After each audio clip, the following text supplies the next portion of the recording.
Hi, Shub. How are you doing today?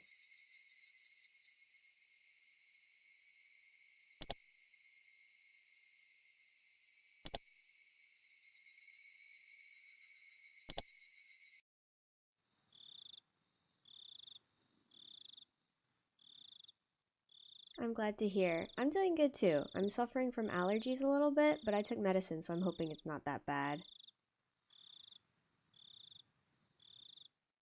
But otherwise, I'm great. I really meant to say things differently. I really didn't want to feel this. Miscommunication drove in the wedge and stuck in apprehension driven. Sorry, I had to speak that because nobody can stop it now. This cold hard emotion claws deeply and cruelly at my bared heart.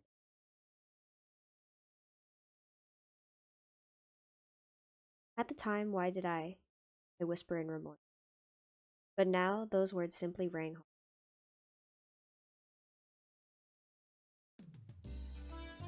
Ah, it's Keiichi-kun. Good morning, good morning. Allergy season, yeah, for real, it's really bad. I usually have allergies around this time, but every time it hits, I'm like, man, it's so bad. I think for me, it started yesterday, and I didn't take medicine yesterday because I thought that sleeping would like help, but it didn't. So we'll see. I feel better than I did this morning, though, so.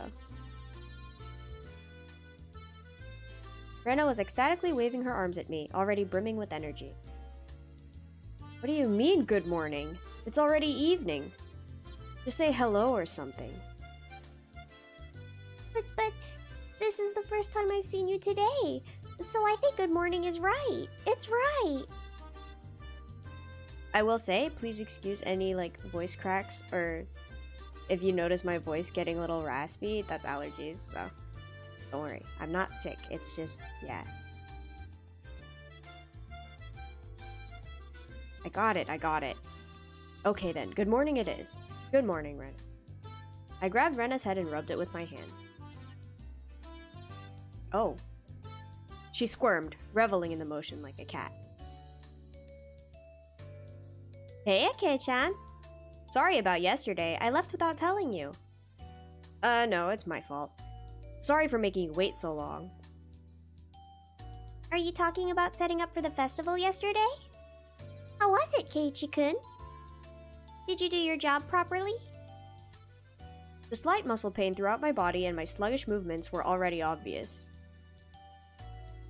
I did great. I'm pretty worn out now, though. I grinned dryly, and the three of us break out into laughter. Where are Satoko and Rika-chan? Are we meeting up with them at the festival? Yep. Rika-chan's actually been there since yesterday because she had such an important job. I think Satoko-chan stayed with her, so they're already at the shrine. Right, I just remembered. Today was Rika-chan's big performance. She'd been practicing especially hard for this day. As her friend, I needed to make sure I went and cheered her on. Alright, let's go right away. Yeah!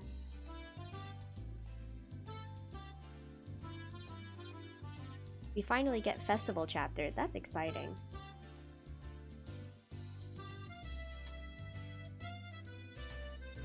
As we got closer to the shrine, we started passing by more people and seeing a lot of parked cars. I can read. It began to get noisier too. I thought I could hear something like a Bond dance song.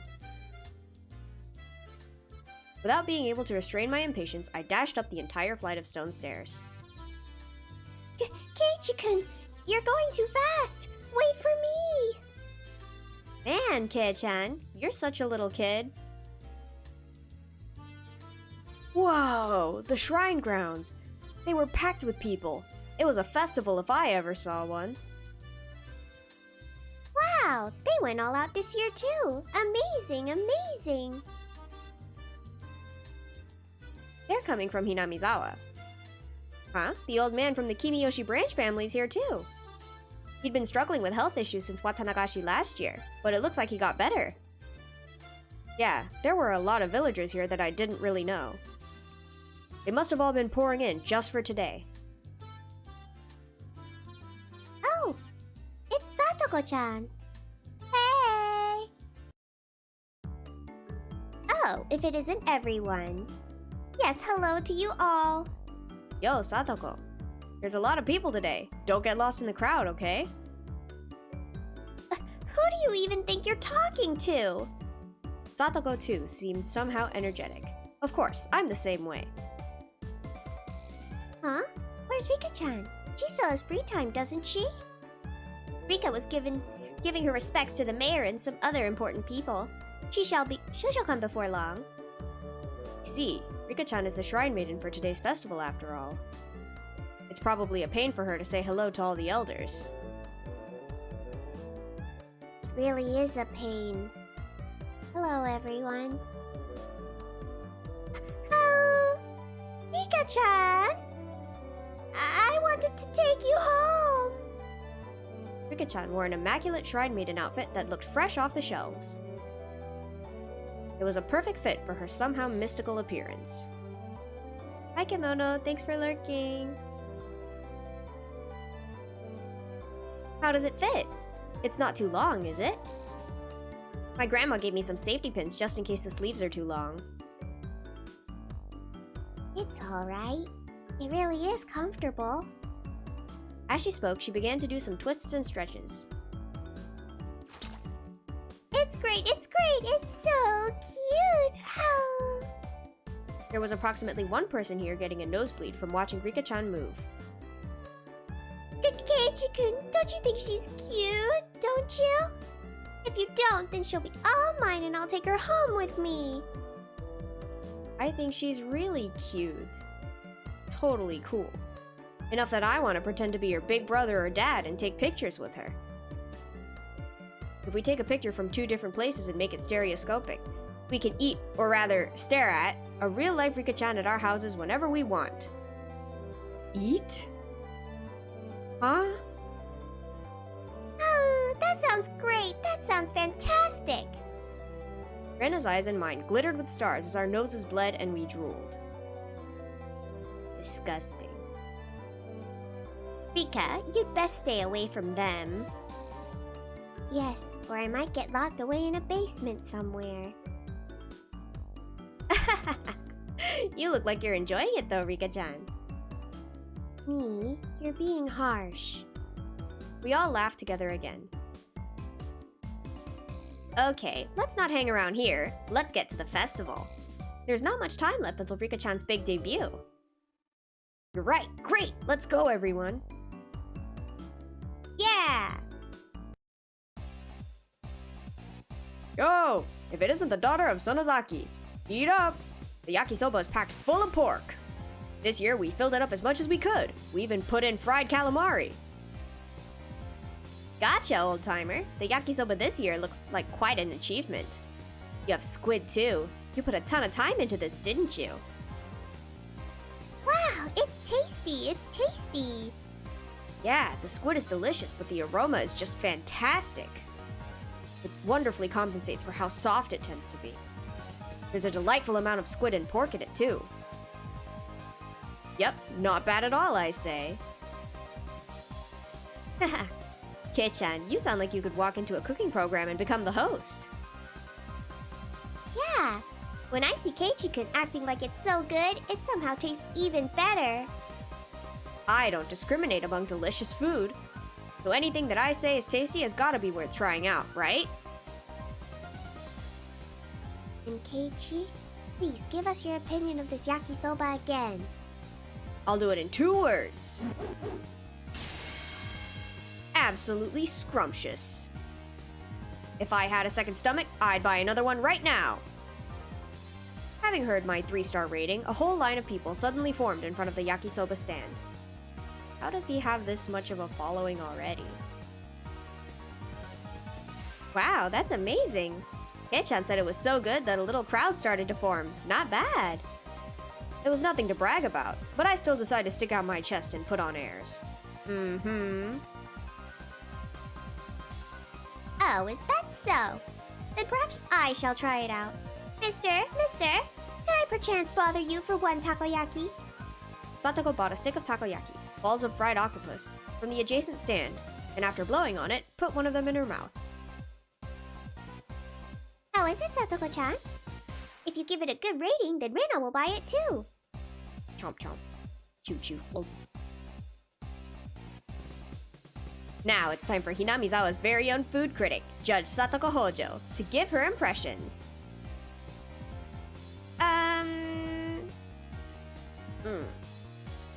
Though she was all for it a moment ago, Satoko hesitated to give her thoughts. Hey now, what's the matter? Everyone else takes one of their own and puts it into their mouths. Huh? Rena got gipped. It's bad too. There's no octopus in it. This takoyaki vendor. Could this be some sort of summer festival only octopus-free takoyaki stand? They got scammed. An evil takoyaki stand that skimped on the octopus because they figured it would make them good money today. Mine has some. Yeah, it's pretty good considering there's octopus in it. How am I supposed to explain that this octopus-free takoyaki is any good? Everyone wondered about that. Our quizzical looks seemed to be drawing equally dubious stares from the people in line. How about this? Takoyaki without any octopus is really healthy. I don't know about that one. And even people who don't like octopus can eat this delicious takoyaki. After hearing that, several surprised guests left the line. It had the exact opposite effect. Alright then, I'll give it a try next. A self-inspired take on takoyaki, in which you can clearly taste the simple flavors of the flour, green onions, and pickled ginger. The unaffected taste is bolstered by the absence of octopus. It wasn't half bad, but after hearing the "there's no octopus in it" clause, even more people left the line. Rika-chan, any good comments? You could be honest. 400 yen is too much for this. 400 yen per takoyaki ball is kind of crazy. Gah! That was too honest! Even more customers left the line, dealing a lethal blow. There were other takoyaki stands around after all. Well, I mean, we might not want to be doing this. Hey, Satoko! You started all this, so give us a great big turnaround. I cannot do it. How do you expect me to lavish praise upon takoyaki without any octopus in it? Gah, you idiot! Satoko's angry outburst was the finishing blow. The customers are all gone. Huh? The guy is staring at us. Why is that? Why is that? Oh. There's no saving this crowd. Perhaps I, Keiichi Mayabara-sama, will lend a generous hand. Keiichi-kun, you could do it. We want you to save the takoyaki vendor who didn't put any octopus in. Don't smile as you say something so bitter. Alright, fine. This may be the only chance you'll get to see a pro at work, so watch carefully. I shoved the stick into an octopusless takoyaki and crammed it into my mouth. As before, there wasn't any octopus in it. But Mion's had some in it. That was the important point. The man who runs this takoyaki stand, he truly loves takoyaki in every meaning of the word. No, it could even be said that he adores it. Everyone gasped in surprise, including the takoyaki vendor glaring at us. This man truly does love takoyaki. And because he loves it, he doesn't want to create half-hearted random ones. Isn't that right? The takoyaki vendor looked down, unsure. Those watching were listening intently, wanting to know why octopusless takoyaki deserved such a high rating. Keiichi-san, if he really and truly loved takoyaki that much, why did he make takoyaki without octopus at all? Is he not betraying that very takoyaki? You may be right. In one sense, it is a betrayal. However, it's the best possible compromise this man could find. This man is making real takoyaki today, as he always does. However, only 1 or 2 of them on each stick are the real ones. Well, you're right. The one I ate had octopus in it. And considering it did actually have it, it didn't taste bad at all, you know? Right. That was a bona fide takoyaki. And as for the other ones, it was the biggest compromise he could make against the biases of the general populace, who all think that there need to be 8 pieces on the stick, or else it's not real takoyaki. Oh, so there's like 8 per stick. Okay, that makes more sense. Huh? Keiichi-kun, I don't understand what you mean.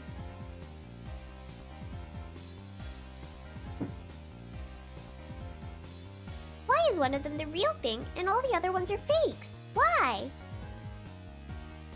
The secret lies in the octopus. Mister, this octopus, it's true Akashi octopus, isn't it?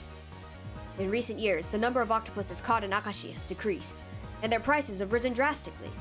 The prices are now so high that you wouldn't think of using them in takoyaki. Then the man, who had been looking down this whole time, mumbled. Yeah, that's right. Akashi octopus. It's very expensive. But this man absolutely had to have the Akashi octopus. He could have bought much worse quality octopus for cheaper, as much as he wanted, and he would have still been able to fool everyone. There are plenty of other scamming takoyaki vendors who claim theirs are from Akashi, even though they're not. But this man wouldn't accept it. He wouldn't tell lies. Akashi octopus are supreme. He would never relinquish this one stubborn conviction. This man loved takoyaki. That's why he never lied. Yet, there was one point that he absolutely had to compromise on. What might that be? The number. The popular opinion is that a stick of takoyaki should have 8 pieces on it. Even if it's real Akashi octopus, he couldn't charge 400 yen for just 1 piece, could he? If he didn't have 8 pieces, nobody would buy them. This man wept over it. In order to make just 1 true piece of takoyaki, he wouldn't ever let himself lie through the other 7. Oh, whoa! The octopus-free takoyaki vendor burst into tears. I gently clapped one of his shoulders. No matter what anyone else says, I will never forget how genuine you are. You, sir, are a true vendor of takoyaki. You are the only one in the world with the right to call himself that. Clap, clap, clap, clap, clap, clap, clap, clap, clap. As I embraced the shoulders of this man, shedding his manly tears, those watching delivered a round of applause, moved by my speech. Everyone, I beg of you, please, eat some of this true takoyaki vendor's takoyaki. If we don't treasure genuine men like this, then how can we protect the true path of the takoyaki? If nobody else will eat them, then I will eat them all! Wow. I don't know if I should be impressed, or I should think this is pathetic. Wow! Everyone watching is lining up! Keiichi-kun, you did it! You did it! I think it's more they thought Kei-chan's propaganda speech was interesting rather than that the takoyaki actually looked good. Kei-chan, you could probably sell plain old rocks if you tried. You would do well at a product demonstrations in a supermarket. I suspect he would be good at selling off suspicious wonder knives. What's a wonder knife? Absolutely stunned at my successful pitch, the guy manning the stall next to this one called out to me. Hey, you guys, do that for my sweets too! Great, you all get the gist of it, right? It's your turn this time, Rena. Okay, I'll do my best. Oh, when apricot sweets are cold, they're very, very good. The apricot is sitting so quietly and nicely on top of the syrup. Oh, it's so cute. I want to take it home. Oh. Looks like she lost herself in this midway through. But a girl giving it such natural praise was itself bringing in some customers. Wow, I cannot read today. A line was quickly forming behind Rena.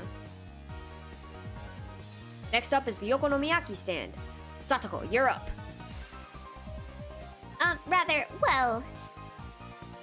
The crunch of the fried tempura batter mixed with the yakisoba is simply to die for. With a huge piece of bacon laid on top, When you bite into it, it all comes flooding out. Chomp, chomp, chomp. Yeah, that's freaking great! Now I want to try some too! Then a huge line formed at my words. What on earth is this? So basically, all these onlookers are just following us around to all the stands. When people hear about food from others and then try it for themselves, it tastes a lot better than it normally would. So that's it. Even Rika-chan was gorging herself on the food, getting sauce on the bib she'd put on to prevent her shrine maiden outfit from getting dirty. Nice! The older guys are getting into it too. Okay, Kei-chan, which one should I do? Right, Mion, you go to the stand next to that. Show them the depths of your power. But Kei-chan, the stall next to that is... Whoops. A goldfish scooping stand. A bit out of our element. No, as club president, I won't flee no matter who or what my opponent is. Let's get started. I look forward to a splendid performance, Mion-san. The onlookers were also watching Mion with hopeful eyes. Welcome, welcome. Here's your net and bowl. Why is she so close? Okay, here we go. The goldfish are energetic today. They really look delicious. Small things like these, you could crunch them down whole. Butter, butter. Mion-san, what in the world are you saying? Mi-chan, you eat them? Did you eat the one Rena caught last year too? Please don't eat the goldfish. No, I didn't say anything like that. Mion's face went red and she shook it vehemently in denial. Well, I mean, you just said so yourself that they look really delicious. Yes, you did indeed say so. My sister is omnivorous. She eats anything that can go into her mouth.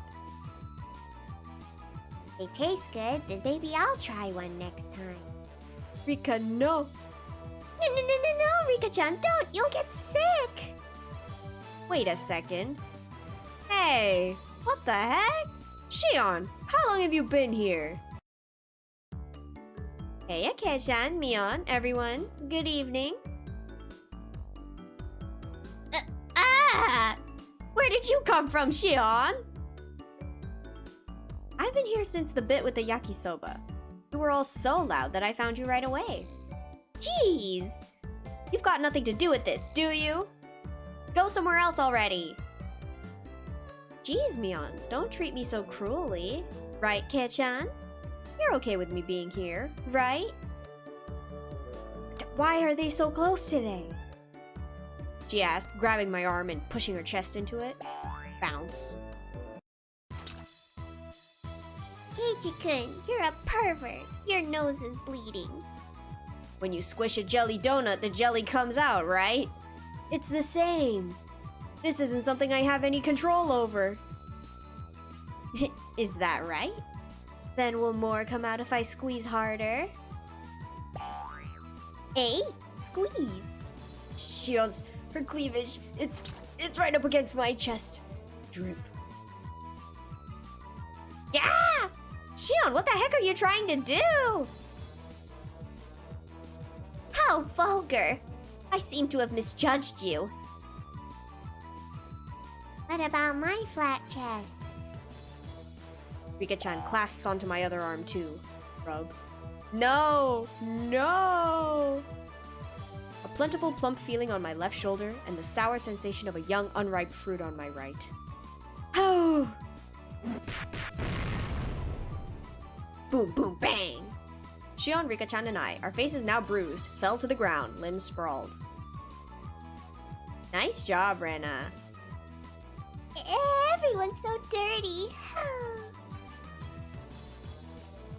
Rena punched me. Really hurts. Rika, you get what you deserve. Sheesh. Now that Shion was here, the energy around us has increased by 120%. I don't think they should bruise Rika's face, though. She has to do the performance. You friends are so much fun, Mion. I never get bored of them. Right. You weren't here, it'd be way more fun, you know? I want to stay with you all. But if I continue seducing Kei-chan, my sister looks like she's literally going to bite my head off. It's okay, Gray. Welcome. It's okay, you haven't missed much. It's just they got to the festival and they're trying stuff out. And now Shion's here. And she's causing trouble. How are you doing, though?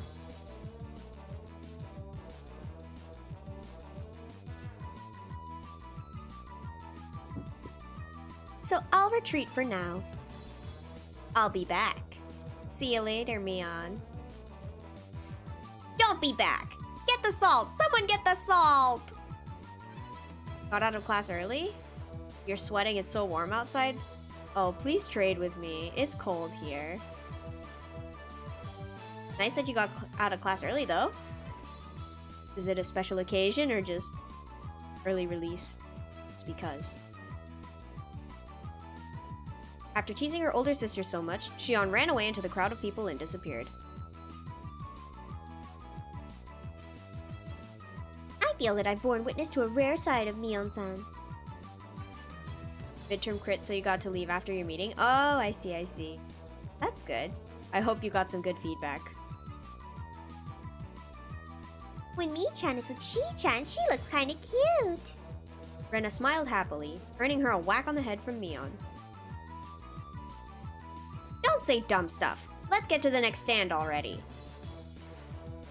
We went about just like that, really noisy and lively, to the other stands. We were paying money towards the beginning, but midway through, the guys running the shops thought we were just too funny, and we ended up being able to fool around without paying much more. Thump. The vigorous sound of a big taiko drum echoed through the air. Frontier Final Sequential Arts, and it's a free choice. Final Illustrate. Oh, that's exciting! Wait, that's so cool.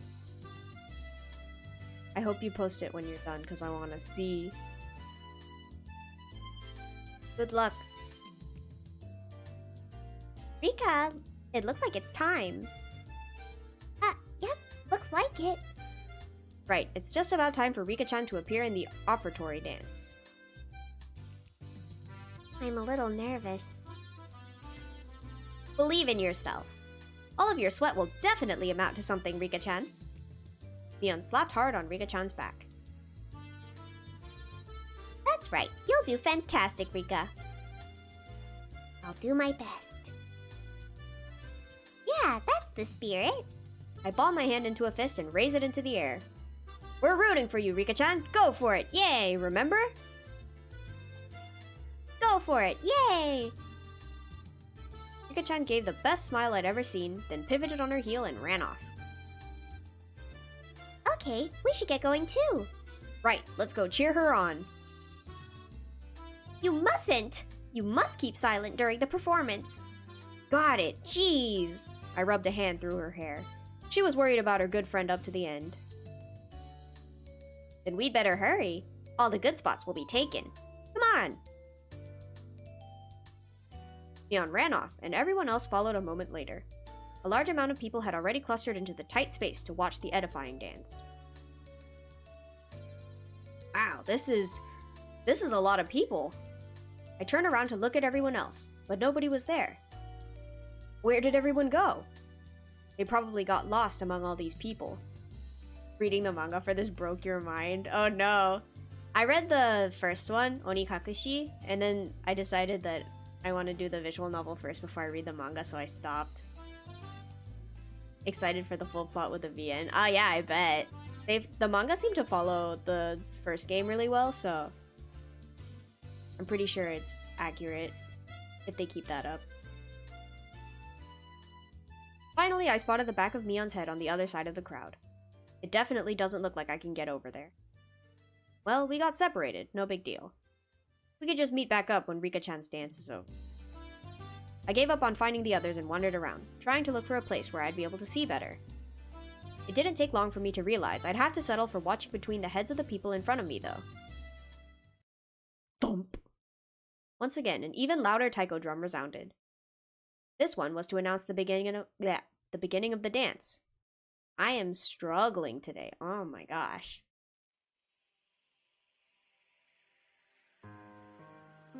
I couldn't see very well, but it seemed like Rika-chan had come on stage with the elders, who were in priestly garb. I heard low exhalations of admiration and the seniors rubbing their prayer beads in gratitude. Everyone's heads were in the way, and I couldn't see. It was really frustrating. Short people problems. We should have cut playtime short and come here to get good spots earlier. After Rika-chan intoned the prayer, he took the festival hoe and walked to the pile of quilts stacked on the altar. That's right. The point of the ceremony was to purify bedding, and to hold a memorial service, wasn't it? Then, the solemn offertory dance began. She had practiced using a mochi-pounding mallet. The awkwardly shaped festival hoe Rika-chan held seemed really heavy. Back and forth, up and down. It was doubtlessly difficult to even lift in the air, but she sweated and waved, raised and dropped it, again and again.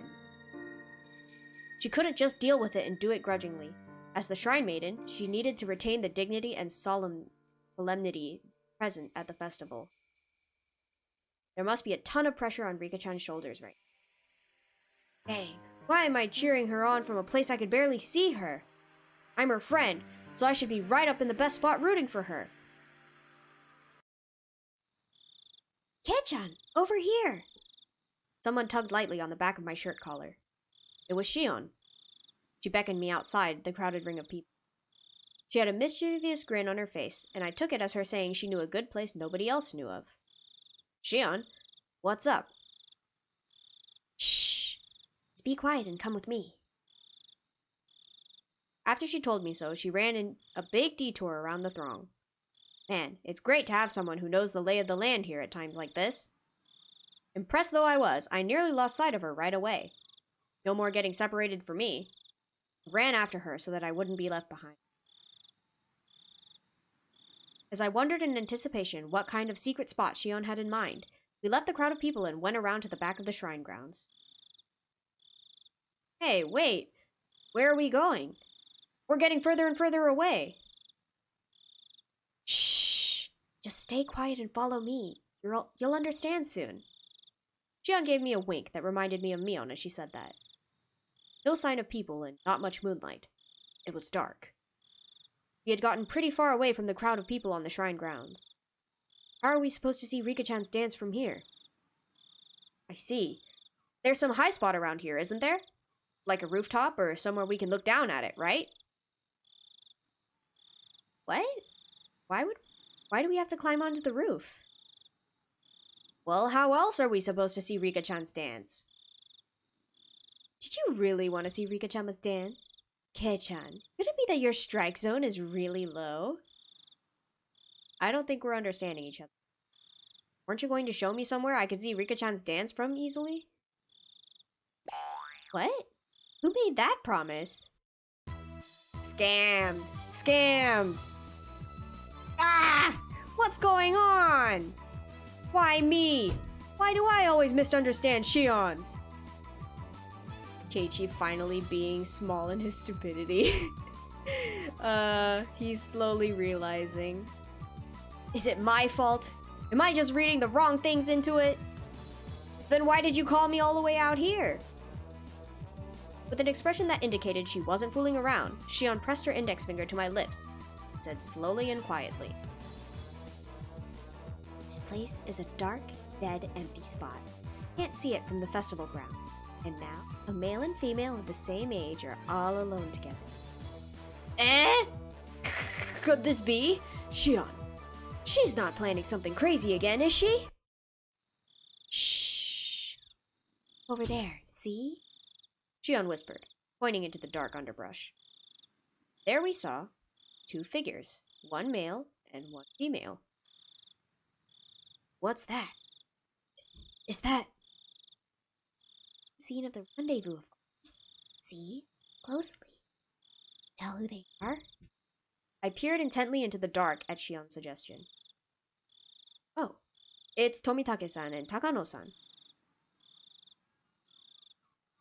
The 2 of them were clearly breathing quietly and glancing around to make sure nobody knew they were there. as they crouched before the entrance to a wooden storehouse-like building. Wait, Shion, could this be what you wanted to show me?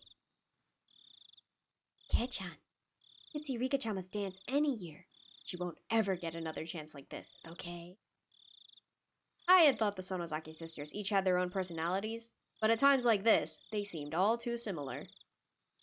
I'm going back. Don't call me for something like this again. If you move now, they'll see us. At our noisy argument, Takano-san suddenly turned around. Oh my, who might that be? We held our breaths and tried to wait it out, but it seemed like Takano-san was now acutely aware of our presence. Shion and I exchanged glances, then gave up and climbed out from behind the bush. Well, hello there. The moon sure is beautiful tonight, isn't it? My, if it isn't Shion-chan and Mayabara-kun. Good evening. Yes, the moon is certainly pretty. What's this? Keiichi-kun, you sure are smart, you know that? Having a secret date in a place like this? Then I guess we accidentally interrupted something important. Ha ha ha ha. You're the ones who were meeting up secretly. Tomitake-san and Takano-san laughed to themselves, and it got on my nerves for some reason. Wait, so you two weren't having a little rendezvous then? Of course we weren't. Though I don't dislike that kind of romance. Unfortunately, this wasn't the location of the rendezvous either of you would want to see. Sorry for not living up to your expectations. If this wasn't a rendezvous, then what were you doing? Tomitake-san, were you messing around with the padlock on the door just now? Huh? After she said that, I looked at the two of them again, and I definitely saw it. They were hunched in front of a warehouse door, fiddling with a pretty heavy-looking padlock. Guess we've been found out, huh? We were trying to break into the warehouse. But don't tell anyone, all right? Don't tell anyone? Are you thieves or something? I demanded unthinkingly, just because of how absently Tomitake-san was grinning. Nah, never. Thieves are people who steal things, right? It's not like we were trying to take anything out of here. I see. Then why are you trying to unlock the door? This is the forbidden storehouse for ritual tools. They say only the Furude family and a mere handful of others are allowed in. Forbidden storehouse? Took a few steps back at that and looked on the entire warehouse. It certainly looked like one, built removed from any signs of people, almost as if in secret. It was filthy, revealing how little it was ever opened. And it was built to be durable, giving it a strange, overpowering impression. Now that I looked at it more closely, it was certainly different than normal warehouses. This place. They're called ritual implements. Basically, this is a warehouse where they store such tools used in ritual. Why would they keep a sacred storehouse in bad condition? That feels dumb, right? Like, they say it's not used often, but still, you would expect someone to at least come and clean it. Keep the maintenance up. Well, more accurately, maybe it's a temple where the implements are enshrined. The ritual Ho Rika-chan is using for the offertory dance was inside here today. Of course, if anyone but the Furude family enters, they bring impurity into it, so absolutely no one is allowed a single step inside. It's a sanctuary. Shouldn't we absolutely not be coming to a place like this then?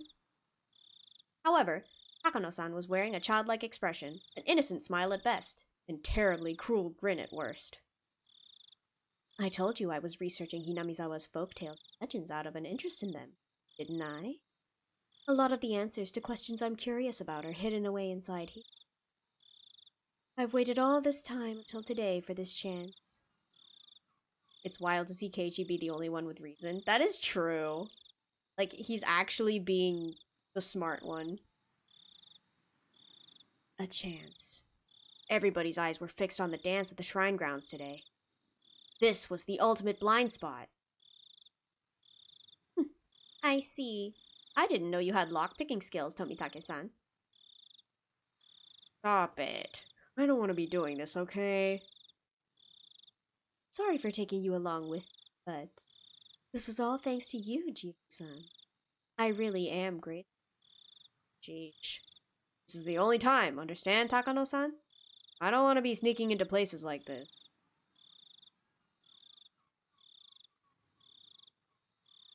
I autofilled that sentence and went, this is the ultimate life form, Rip Shadow the Hedgehog. It's okay. I do that a lot too, which is why I fumble my reading a lot, and it happened multiple times today.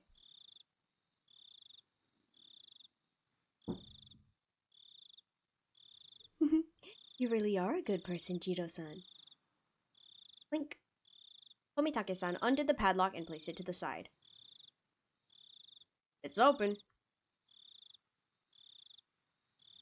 Long last. Takano-san gulped. With an unusually excited air about her, she gave the heavy door a shove. A sharp smell of mold and dust flowed out from the gap in the doors. How did they undo the padlock? Well, apparently Tomitake knows how to pick locks. Or at least according to Shion. That seems to be what he's doing. I had claimed curses didn't exist, but in this situation, I could believe in them. If we went into such a holy place with our shoes on, it felt like we could be punished somehow. Then take them off. How about it? Your accomplices too. You came all the way here, so why not come in and take the tour? It'll be a little field trip. Museum of precious cultural artifacts that conceal the secret history of Bawa. And it's only open today. We're not accomplices or anything. Why is she so close? Get away! Take the dogs out, Cage. You couldn't scare them off with those feet. True. No one wants to see them. Aren't you interested, though? Come on, let's take a peek, Shion said, predictably, blinking her arm with... But we definitely shouldn't be doing this. This is a holy warehouse, isn't it? You said ritual implements, right? I really feel like we shouldn't go in. I'm a part of the Sonozaki family, so I have a good guess as to what we'll find in there. But I want you to see it too, Kei-chan. You want to show something to me? Say no to peer pressure, don't do drugs. True. Don't follow people into sus warehouses. Especially not the Sonozakis. Especially not Shion Sonozaki. She's super sus. I thought it was just a ploy, but Shion's eyes looked entirely serious. Of course, she was the sort who could lie with a straight face. Of course, I was an average boy, too. My curiosity was at least twice that of a normal person. Sleeping forbidden treasures, never to leave this warehouse. Chances like this don't come around too often. If I had to choose, then I want to see. Until the locked door is open, though. I don't know about this. Such a milk to have some grosh in age. Yeah, he's definitely, I don't know, he's little, I feel like his personality changes every 5 minutes. But let's see. If you're not interested, Ketch, you can leave now. I think you'll wonder about it later, though. Tomitake-san spoke after listening to our discussion, himself having sat down on the stairs to take a rest. I'll keep watch here. Go in and check it out with them. I'm not too interested. But it might be pretty interesting for a young guy like you, Keiichi-kun. Tomitake really out here going, no, I don't think so. You guys do it, I'll just stay out here. This man, he said, laughing mischievously. There was no ill will in his laughter. Take-san, do you know what's in here? Kind of.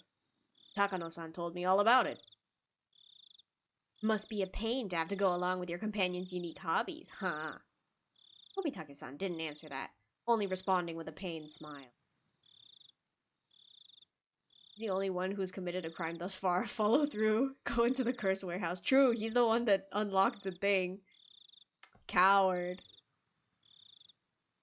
Takano-san had this kind of scary air about her, like she'd drop absolutely everything else for something she hadn't interested in and go straight for it.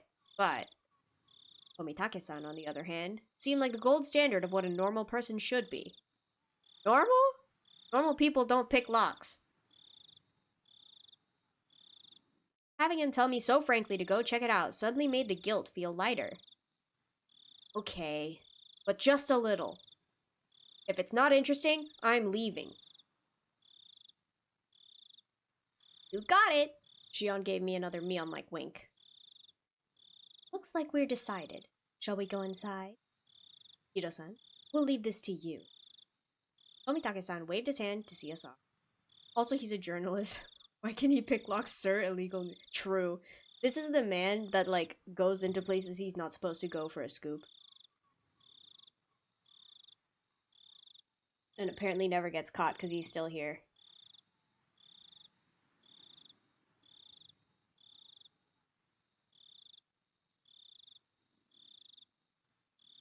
Can't even see. The inside was pitch black. Takano-san turned on the battery-powered lantern she'd brought, revealing a pretty cramped front room. Wow, a ceiling! Spooky. So dark in here. Everyone, take care not to trip over anything. I appreciate the concern. Okay, Dorman. Keep a good watch. We're shutting the door. I love wooden beams, yummy. I know, right? They're obviously the most important thing in this warehouse, for Keiichi to be staring at them so intently. Takano-san smiled spitefully, as if leaving Tomitake-san out of something fun, and began to close the door. And... Alright, everyone, have fun! There was a low, heavy, and loud noise, and we were completely cut off from the outside world, covered in silent darkness. What happened to the lantern? Takano-san's lantern was the only light we had. But where is it?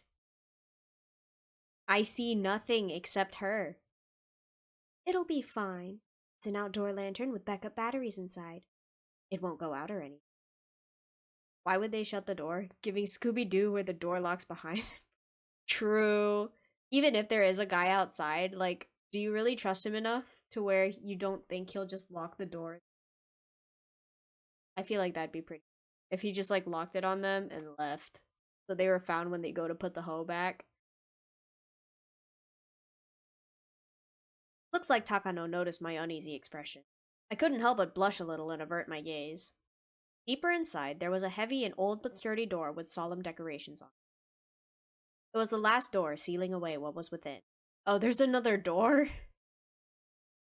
Strange how it has an antechamber, even though it's just a warehouse, isn't it? I believe it's set up this way so that you open one door at a time, never letting the room with all the tools be seen from the inside. Takano-san explained this, awfully impressed by the construction. He's so pathetic. Ah yes, getting flustered when a woman looks at you for being a wuss. For real. He's a sad, sad boy. I can't even call him a man. But still, it's really dark in here. Huh? That over there, it's... I spotted a circuit breaker hanging from a clump of wiring, clumsily attached to the wall. Oh, here. Isn't this the light switch or something? I flipped the biggest switch I could find, and with a click, the pitch-black room was illuminated by an old, bare light bulb. Everyone scrunched up their faces at the sudden strobe-like brightness. Don't! Before she even finished, Shion slapped my hand and flipped the switch back. There was another loud click, and the room returned to darkness, with only the lantern for illumination. Ow! You can't, Kei-chan! He snuck in here, remember? Turn on the light, it might give us away! Sus? Right? No one's here, girl. We established this. Literally no one is here. I'm scolded by Shion fairly harshly. It looked like she was worried about whether someone had seen them from the momentary light. It's all right.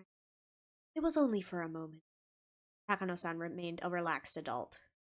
It seemed like she was confident she could talk her way out of it if someone did see us. Let's go in. No. There. Even heavier door opened. This time, It wasn't just the dust that came out with the air. There was also a nasty smell.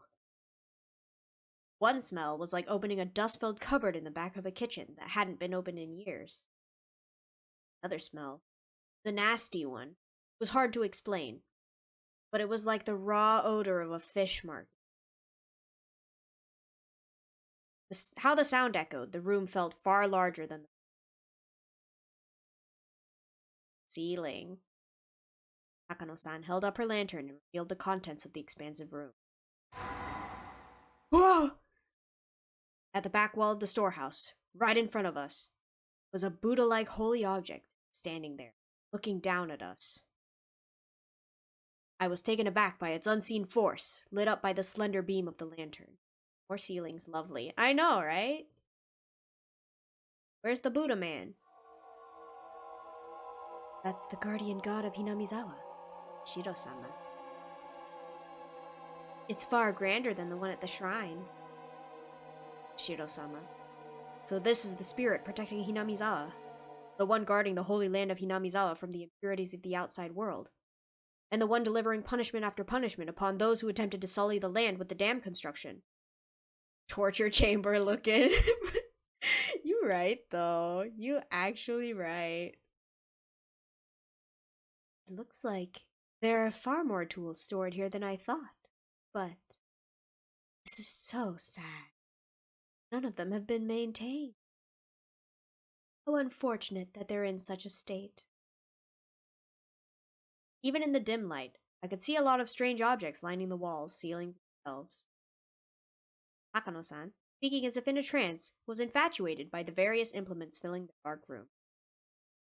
They weren't very festival-like, or traditional, but instead, this was more like the workshop of a blacksmith, or a carpenter. Why is there an Iron Maiden in the... Wait, actually though? Why? That is so sus. There were a lot of large wooden and metal tools packed. Putting it bluntly, it was all pretty boring stuff. Ichi thinks Iron Maidens are boring? I'd imagine there would be more artistic things in here from the Heian period, but these are a far cry from being cultural artifacts. My expression betrayed my dashed hopes, and they caught on right away. Is this not interesting for you?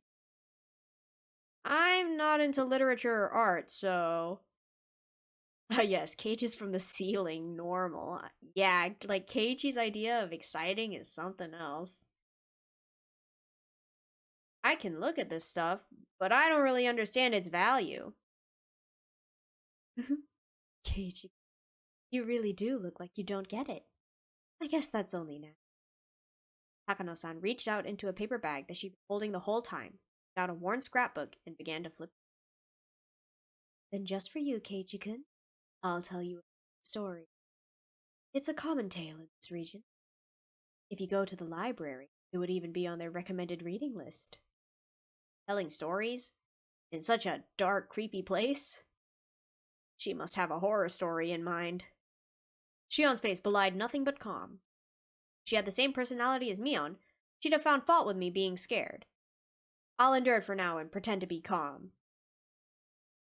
Okay. Alright. I'll read it. After confirming that I was going to be quiet and listen, she began to speak softly, like a kindergarten teacher reading a picture book. Long ago, in a certain village in the mountains, there was a swamp. This swamp was very, very deep. Some even called it bottomless. People said it was connected to Hell, the land of demons. The rumors said that it was deeper than the ocean, that anyone it swallowed would sink into the underworld. A bottomless swamp. Its name was Watanagashi. Wait. I thought back to the story I heard yesterday about the sacrifices sinking in the bottomless swamp. Could that be the swamp she's talking about? So then the village was Hinamizawa, right?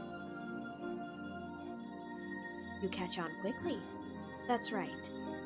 Though it was called Onigafuchi Village at the time. Onigafuchi Village. That's a pretty inauspicious name. It evokes quite the image, doesn't it? I hear that the name was changed in the Meiji period. The name of the swamp connected to hell was called Onigafuchi, which meant the demon's abyss. And the true name of this village, Namizawa. Why is it story time with the cursed artifacts? They couldn't have done this outside, right? They're leaving Tomitake out of it too, like, come on. Villagers belong to that abyss, or to hell in other words. They lived their lives worshipping the swamp said to connect to it. Then, ooh! Demons began to appear, one after the other, from deep in the swamp. The villagers feared that hell was overflowing. The demons mercilessly attacked the villagers. They could only watch in fear. They could do no more than hide themselves and tremble. He looks like a Pillar Man from JoJo's Part 2. Oh, really? So, did someone exterminate them? Fortunately, there is no Momotaro or Superman in this fairy. Then, did they get the whole village together to fight them? Heavens no. The villagers weren't nearly strong enough to fight on equal terms with the demons. And the only recourse would be to flee the village. They couldn't either. The villagers, it was their beloved home. It didn't matter how terrifying. They wouldn't have run away so easily. Then, what did they do? Wouldn't they just get wiped out? Unable to fight and unable to run, all they could do was wait for the village to be destroyed. Then, when everyone had lost hope, God. They'd rather die than flee their homeland, weird flex, right? Like, you're too weak to fight, but you're too strong to run. Their god, Oyashiro-sama, descended unto them. See, so Oyashiro-sama came down from the sky and beat up all the demons then. You're such a boy, Kei-chan. You always jump straight to using force to resolve things. Shion sighed, a little annoyed. Embarrassed, I held my tongue. The thing about Oyashiro-sama, he wasn't a violent god who would beat them up, saying. He was a kind god, filled with love and benevolence. Ah yes, so loving and benevolent that he kills someone and then eats the other one away every year. Very nice. Deus Ex Machina is a real plot trope they're using against our man's Keiichi-kun. Yeah, they are.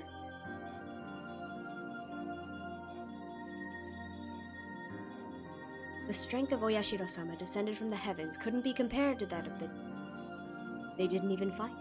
They simply prostrated themselves before his radiant authority. Oyashiro-sama urged them to go back to hell from whence they came, but the demons wept and challenged him, saying they could never return.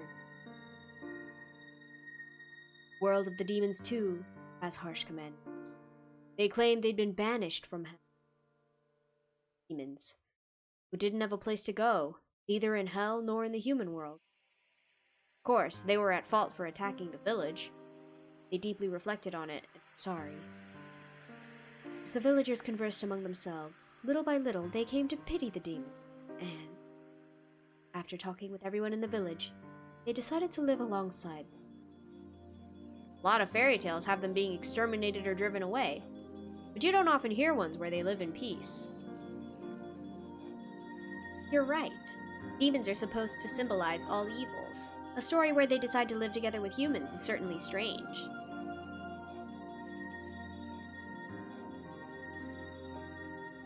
When the demons first heard the villagers' invitation, they doubted their ears, but soon burst into tears of joy.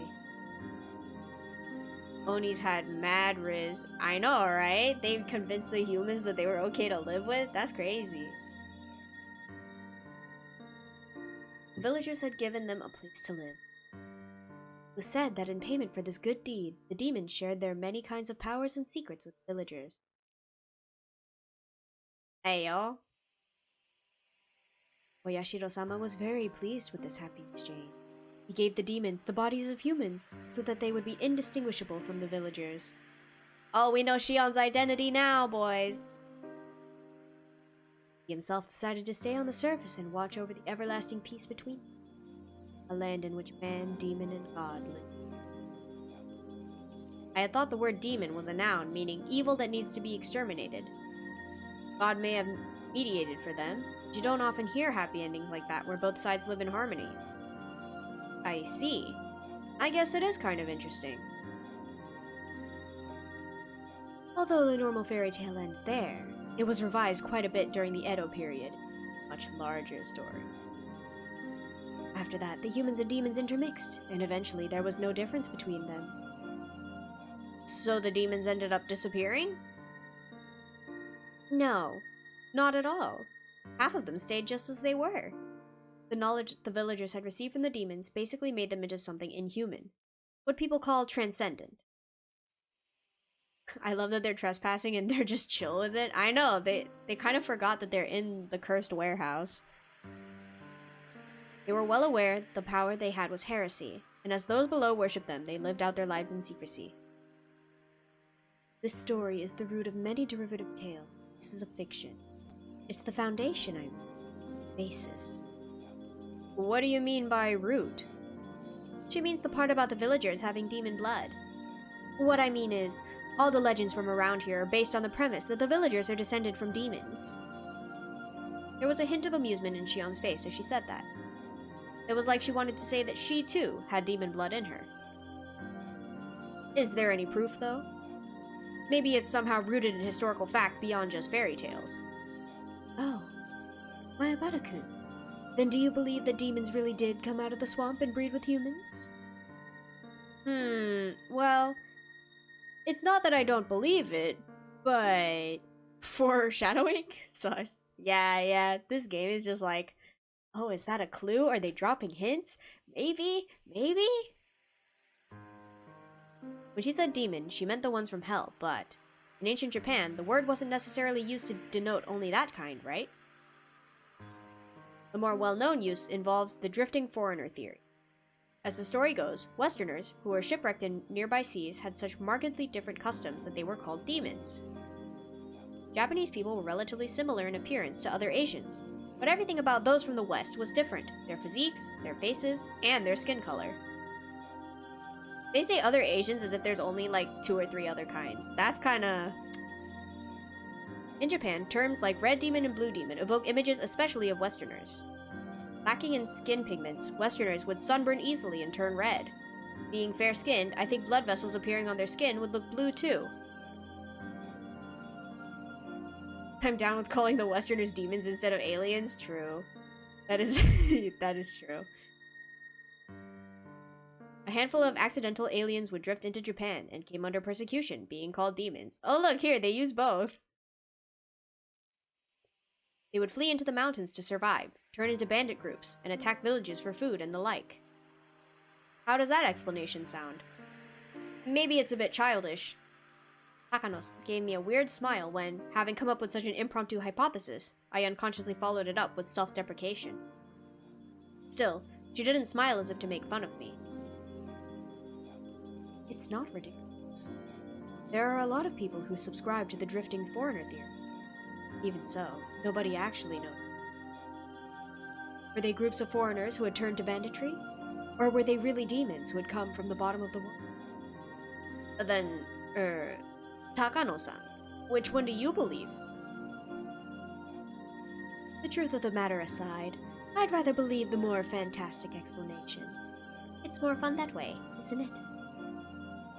Her answer made her sound a wee bit like a romanticist. Here I thought she'd reject unrealistic stories like that. After getting to know her? Keiichi, please. Now then, this is where the fun begins. Takano-san brought an end to her storytelling and waits for a moment as if to tantalize us. Suddenly, Shion looked around, as if something had caught her eye. Her head bobbed to and fro like she was making sure nothing had changed. What's wrong, Shion? I'm sorry, please don't worry about it. Shion pretended as though nothing had happened. Takano-san also made sure nothing had happened, then cleared her throat and broached the next subject. Sus! I explained that half the villagers have demon blood. That blood, they actually say that it's the blood of the kind of demon that eats people. Man-eating demons? That escalated quickly. Blood still runs through. They say that sometime the blood awakens from its slumber. I thought the fairy tale had a happy ending, with the humans and demons living in peace. But it began to suddenly change into a brutal, bloody story. Wow, half the village is foreigners. Ooh, I'm so scared. True. Keiichi's one of the foreigners too, because he wasn't from Hinamizawa originally. They eat.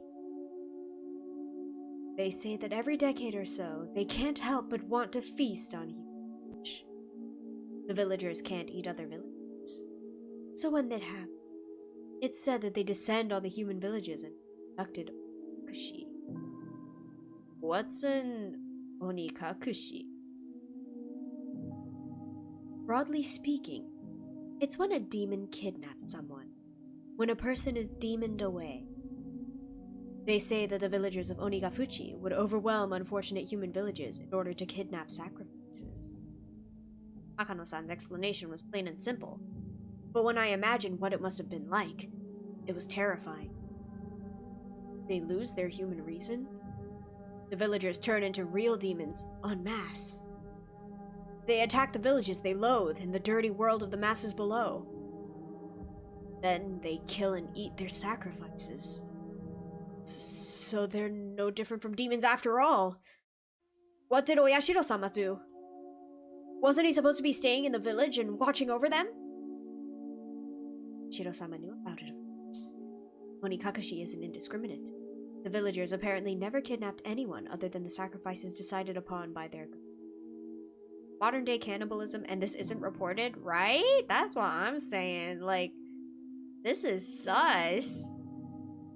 Surely they notice. In the texts, it's usually one or two people. A village inhabited by those both human and inhuman. It's like the heartwarming episode's colors had inverted, like negative film, revealing the painful, ugly truth. So on the nights when they stole away villagers, they would feast on their kidnapped sacrifices, which is why the nights came to be Watanagashi. Nagashi? Tonight's festival was Watanagashi. I just couldn't reconcile the fun festival with the horrible tale Takano-san was telling me.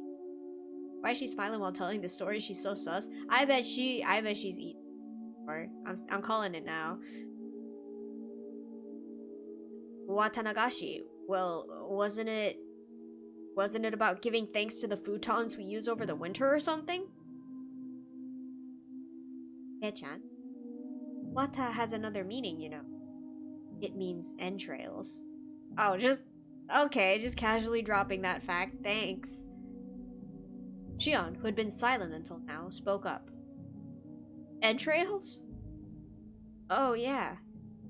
I guess that's true. Like, fish guts. Wait, what? Like a jigsaw puzzle, the fun times I had today and Takano-san's grotesque tale clicked together in my mind. Gut Festival, my favorite. Right?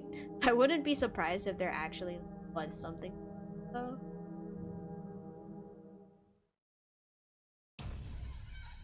Watanagashi, so... gut spilling. I didn't think saying that could ever feel so nauseating. It's as you imagine, my...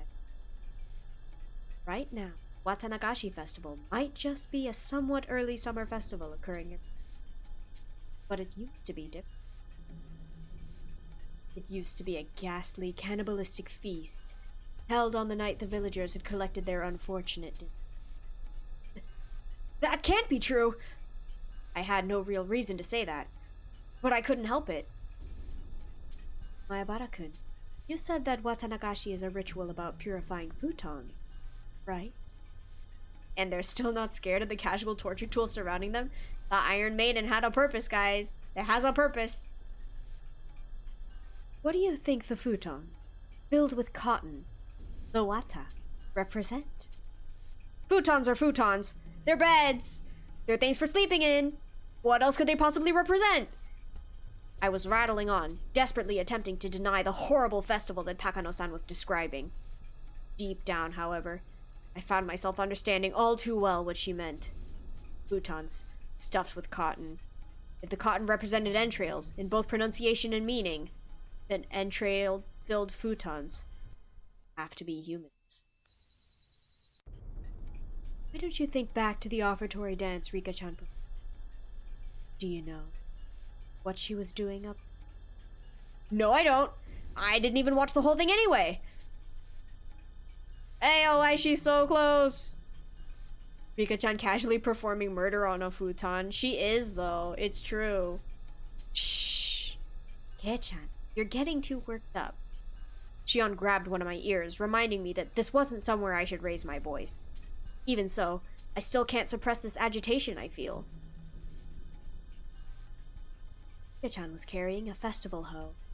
You've probably realized it already, but that's not a hoe for plowing fields. It's a tool for dissecting human bodies. Whoa.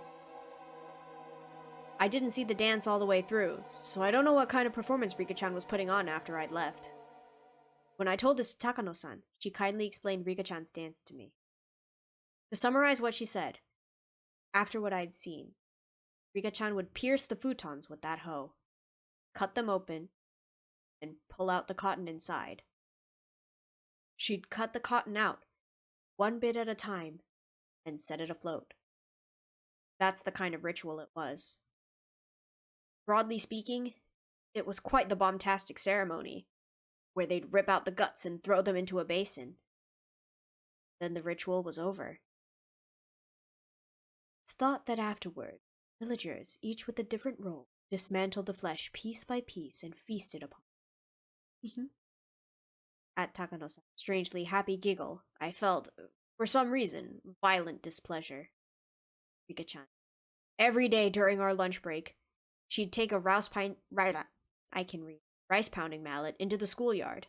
She'd work so hard, sweating bullets, practice for the offertory dance she'd done today. All that effort, all that work, Takano-san disgraced it, even though she worked so hard to practice for today. Takano-san, I think you should choose your words more carefully. Kei-chan's pretty naive, so please don't tease him so much. A moment before I opened my mouth to express how angry I was, Shion stopped me. Shion must have been fully aware of how that story made me feel. I'm sorry. I thought you'd like a story with that sort of shock value, since you're a boy. Takano-san spoke without a hint of malice as she smiled gracefully. After hearing all that, did you find out what kind of stuff is in this storehouse, Kei-chan? See? Look. Sexist? As is everyone in this VN. Like, literally? Shion pointed out one of the walls, vaguely illuminated by the lantern's light. Mere moments ago, they hadn't held my interest. They were just boring-looking tools lined up on the shelves. Ugh. All those uninteresting tools that I didn't understand how to use. They all suddenly took on a new meaning, and I couldn't help but let out a groan. At first, they'd look like carpentry tools, like chisels or planes. However, when I thought back, I'd seen pictures of these sort of tools before. Now it clicks? I know, this boy is slow. Yeah, they came up in Japanese history textbook. Yes, on the page introducing the Kaitai Shinso, or the new text on anatomy. These sorts of things. They're printed realistically in the literature of Germany, capital of the medical world. These aren't carpentry tools. These strangely shaped tools, they're for dissection.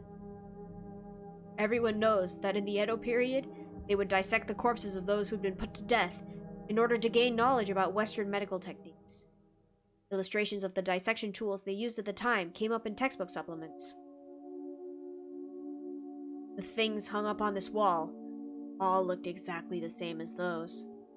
As Germany is also known for its carpentry, pop off. It could be both!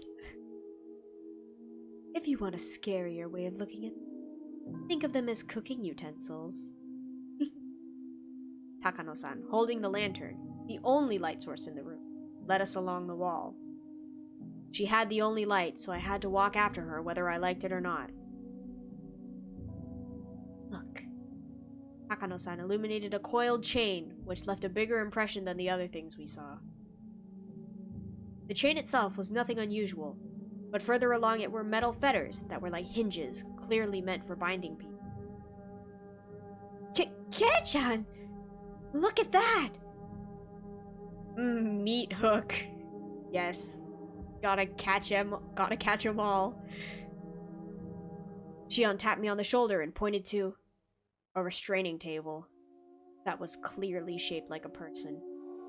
My spine froze. My blood felt like it was turning into sherbet as it crawled up my back. On each of the joints, there were things like chains and iron balls attached. It's like the table was searching for its next sacrifice, ready to spread their arms wide and close them in. It's probably chopping. Think you'd strap the sacrifice down to prep them for The words chopping block sent a jolt through my body. When I looked more closely, there were many dark slices carved into it, as though from a knife or a saw. They were the most clear-cut signs of usage you could ask for. It proved these tools weren't just for show. They were used for their original purpose. Why does Rika-chan have a shed full of this? She wasn't sus until now, but yeah, like, her family is super sus. Because I think her parents were also victims of the quote-unquote curse, from what I recall. I think because they said the shrine priest, and I assumed that was dad. Because it's the... So yeah, something going on there. If someone was strapped tightly onto this table, they probably wouldn't be able to move even a muscle. Yeah, she just lives with Satoko? I think so. I can't recall if they actually live together or if they just live close to each other, but yeah, it's something like that for sure. Their guts would be defenseless. You'd take one of those eerie cooking knives lined up over there, stab them with it, then you'd slice open their belly and dissect them? I'd heard the stories. This is incredible. Their lack of importance until now is... Yeah, I feel like they're probably gonna get, like, a game to themselves later on, too. So far, we've done Rena, and now this is the Sonozaki, so... They're probably coming up next. Before coming in here, Shion had mentioned she had a good guess of what was inside, but it seems to have exceeded her imagination. There's still more. How about it? More fascinating than a wax museum, isn't it? Takano-san had this happy expression like she was visiting a toy store for the first time. I don't get it. This Mio Takano person has nerves of steel. Are these bizarre, grotesque objects that fascinating to her? I, for one, was not enjoying myself. I'll be frank, this was all too weird for me. Still, there was something even more horrifying than all of this. That would be none other than Takano-san herself. Takano-san, holding the lantern, giving off such a thin beam of light. If she suddenly turned it off, then I would... What would I do when, the next moment, everything went totally dark? That's why I was scared. Takano-san had the only light. And anyway, I was scared. At some point, Shion had started holding onto my shirt sleeve. It was a little annoying to walk like that, but I didn't shake her off. That minor sensation allowed me to feel the presence of an ally here and now. Before we had even walked halfway through the storehouse, the air I felt on my skin changed completely. These cruel tools lined up, all crammed together in this place. Some were horrible ones, made to take away sacrifices' freedom, and some were tools made to efficiently disassemble and prepare the bodies for consumption. Those were just the things I understood. There were plenty of other strange-looking objects that I couldn't even guess the purpose of. Now that I was here, I didn't have the slightest desire to hear the details about what sort of terrifying reasons they were meant to be. At the very least, they were all completely different from the sort of clean, simple killing function of a katana. Tools to kill people were, obviously, constructed in such a way that they could kill people. That was the goal. Then the person you use them on would, obviously, end up dead. The kinds of tools here, however, were different. The tools that were here were for cutting people, for crushing them, for boiling them and cooking them, for grinding them. They were tools of torture. They weren't made to kill people. People dying was just an incidental result. I wonder what the kanji and all their names mean. I can only assume those are... Oh, that is true. I never thought of that. That would make sense, though. Actually, they might not even kill them. If the sacrifices could die during such a horrifying ritual process, that would be nice, but they don't even die in the end. They remain in a state of hellish pain. Perhaps they were only being allowed to live. Only now in this moment did I fully realize just how terrifying and gruesome that difference was.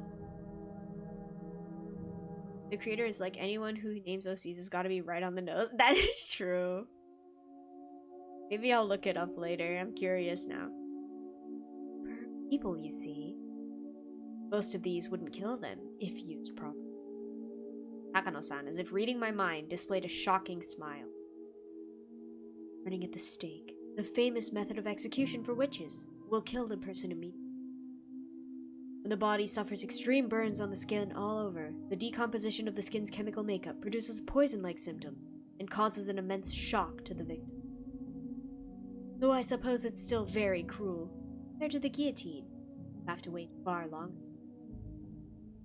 She described such horrors in a strangely medical way. Shion immediately answered the question I had.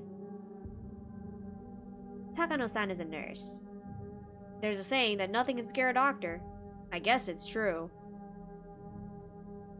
Oh, and also, immediately you're still alive for most of it, bruh. I know, right? Like, she just contradicted herself, because she was saying it would probably take a while, but she also said they died immediately. What's up with that? Fake nurse.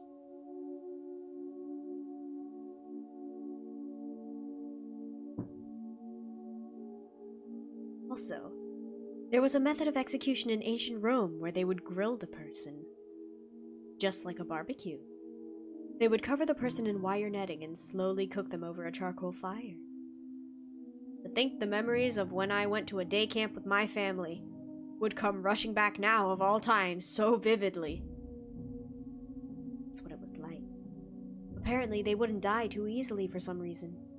According to one source, even if they roasted one side of a person to a crisp for an entire night, they would still be conscious and able to speak fluently. That's insane. You'd grill someone the whole day and they'd still be conscious? It's said that ancient Rome, famous for their executions, thought of plenty of ways to execute someone while having the victim stay alive as long as possible. As if doing an open roast with a pig is any different. Why is this information so shocking? Obviously he is ignorant. He has no idea. There was one method where they would open the gut, pull out the intestines like sausages, pull them up in a winch, and put them on public display. Shion was behind me, clinging to me. Not just because she was scared. She was protecting her stomach. You would think someone with their intestines pulled out would die instantly, right? Actually, as long as you do it tenderly and thoroughly, it's apparently possible to pull them all out while the person is still conscious. I felt a sick feeling in my stomach. The angst from this is peak. It's definitely something. We're finally getting to why this game is so famous. It was like my organs were coiling up, just from Takano-san's stare. Though pulling them out with a winch was a rather exaggerated method. In a more barbaric way, they might slice open the gut, then cut the intestines out and throw them everywhere.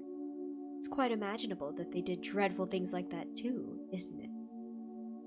However, those being put to death are conscious. It must be far more terrifying than...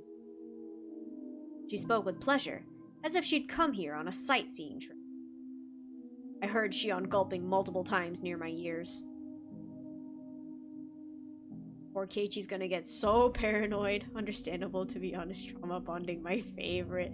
Literally, like, the first game too, there was so much trauma. Mans was, like, on his toes every single moment after he heard, like, what happened.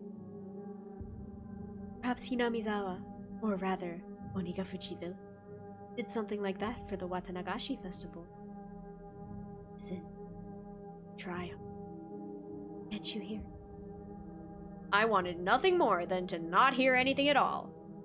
So why only at times like this do I begin to hear things I shouldn't be able to?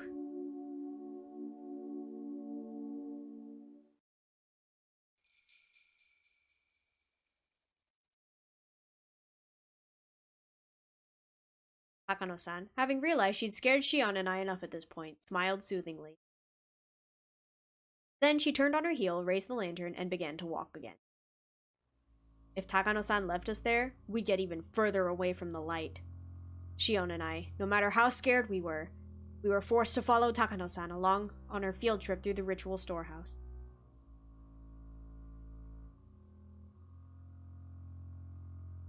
I suppose we've seen a bit of everything. See? This place is interesting, isn't it? I love when adults traumatize children. This plot is so wild. I know it is. It's definitely not your average plot. She says, raising the lantern high in the center of the storehouse. The dim lighting didn't change. For some reason, it felt like I was able to see all of these horrible tools at once. Bro, get away! Get-chan, look up. Shion stammered while grabbing the nape of my neck. I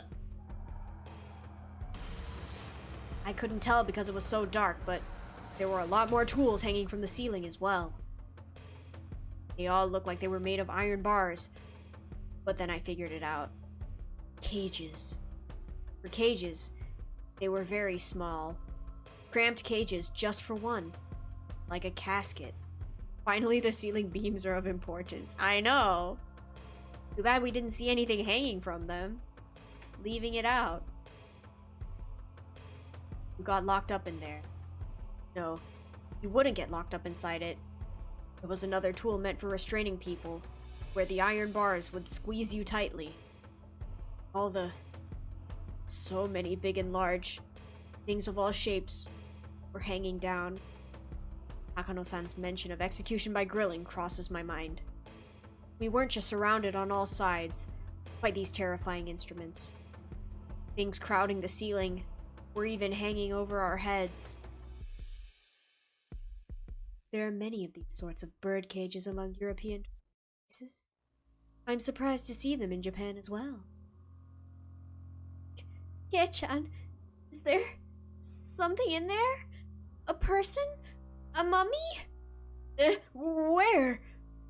Shion desperately pointed to one of the many human-sized bird cages hanging from the ceiling, but I couldn't tell which one she meant. Being that dark, there wasn't any way you could tell if something was there in the first place. I don't see anything. You sure you're not seeing things? Can you imagine if Takano came in here alone? How bored she'd be? Like, sure, she likes the stuff, but she wouldn't be able to, like, talk to anyone about it? We really stumbled in a trap here. Shion didn't seem convinced, but without a means to confirm for ourselves, we couldn't do much but wonder. Mayabara-kun, after seeing this, have you come to believe in all of the countless terrible rituals passed down in Hinamizawa? It's got nothing to do with believing in them. Now that I've been shown the real thing like this, there's no possible way to deny it. Even the nations of Europe, with all their beautiful landscapes and legends, were like a maelstrom during the terrible witch hunts in the Dark Ages. It's well known that that era gave birth to countless gruesome forms of torture and execution. Japan was the same way. It Didn't it have its own era of hellscape-like torturous feasts because of religious suppression and things of that nature? Hinamizawa itself had such a period. It had that much history behind it.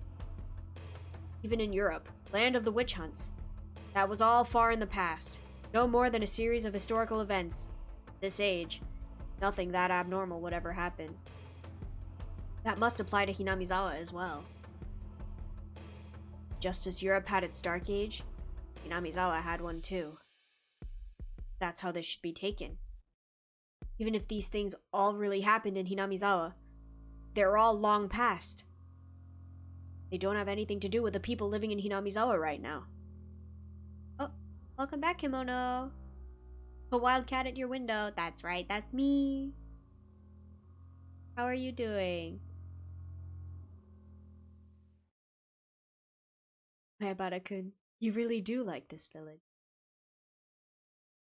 Didn't sound like she was making fun of me. Takano-san gave me a light smile. Takano-san, you're researching whether those customs survived into the present. You are, right? Shion suggested something. That made my heart leap into my throat. Got approval for your film, just trying to do it later. Oh, congrats! Good luck with your stuff. And I'm doing good. We're finally learning stuff.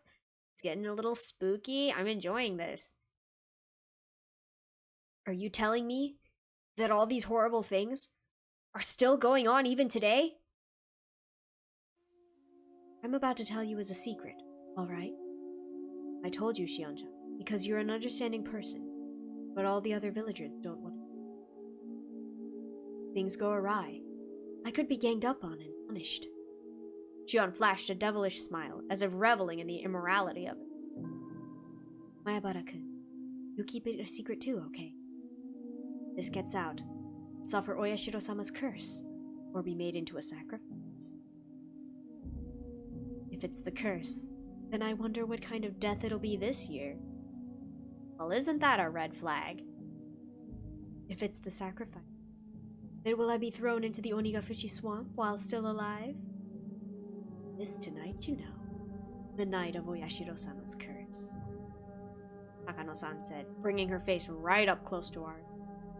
As if to say that if she had the choice, she'd rather suffer the curse. I hope she dies. She's freaky, man.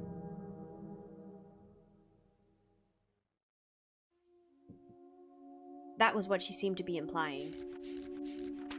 Takano-san took a fairly worn notebook out of her paper bag, then began to flip through its pages. There were all sorts of references and newspaper clippings attached to them, and it had all manner of things written inside. The letters were very small and bunched together, so I couldn't tell at a glance what it was about. What I'd really like to do is search through the National Library newspapers from the era. A photocopy of a page from some book was slid into the notebook, and it too was written in small, tight lettering. Like the other pages, I couldn't tell what it was about just by glancing at it. This is a story that actually happened. It was around the end of the Meiji era. They discovered an unknown mangled corpse, the victim of a murder, in Fuchi Village.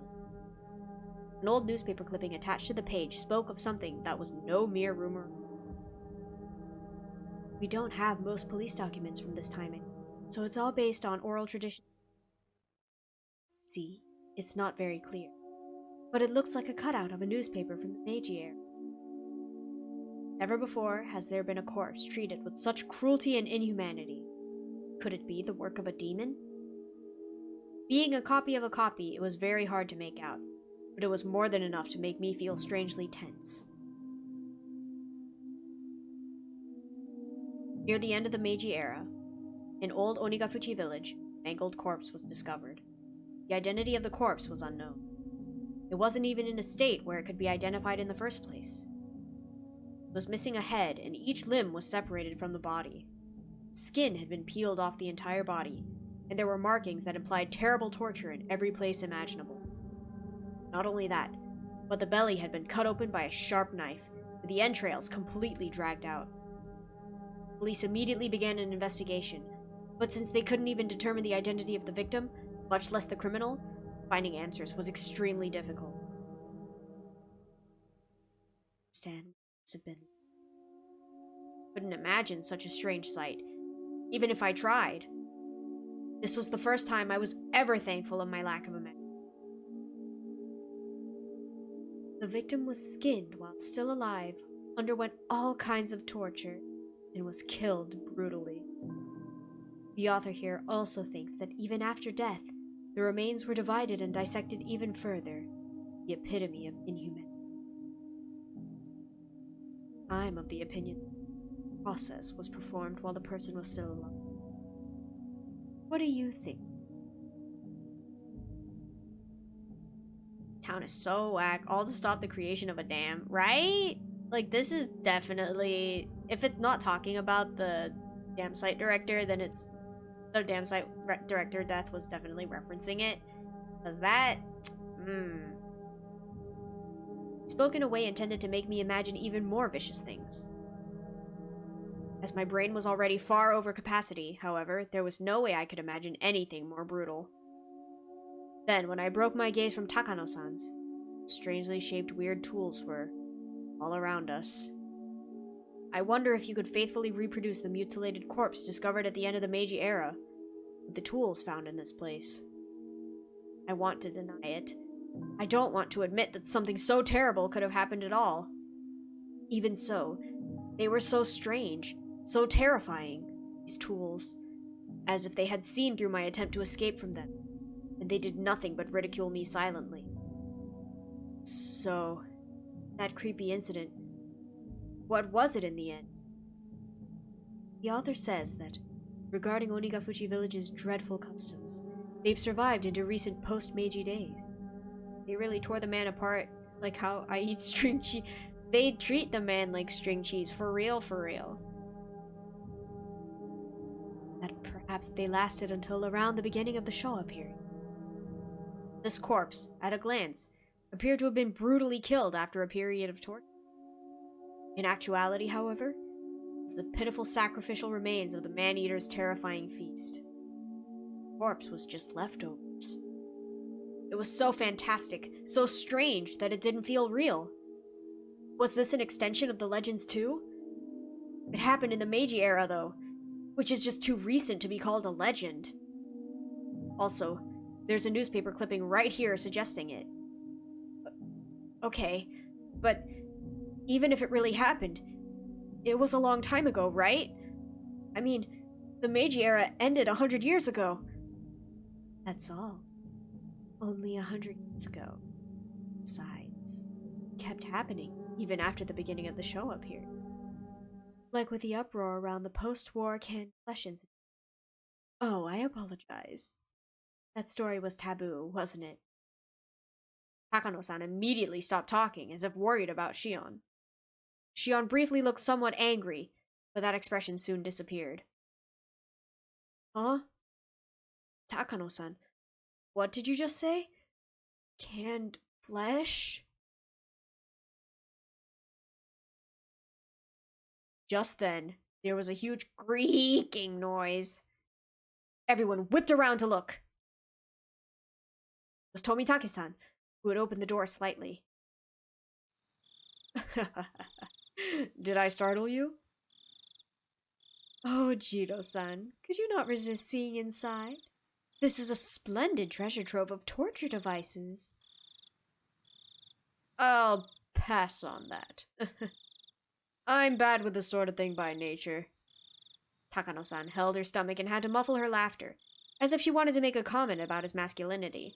Why is she flirting with him? I don't know. A lot of, villagers, too, seem to think that they're an item. Maybe they are, maybe they're not. I don't know. Tomitake kind of seems like he's in pain, though.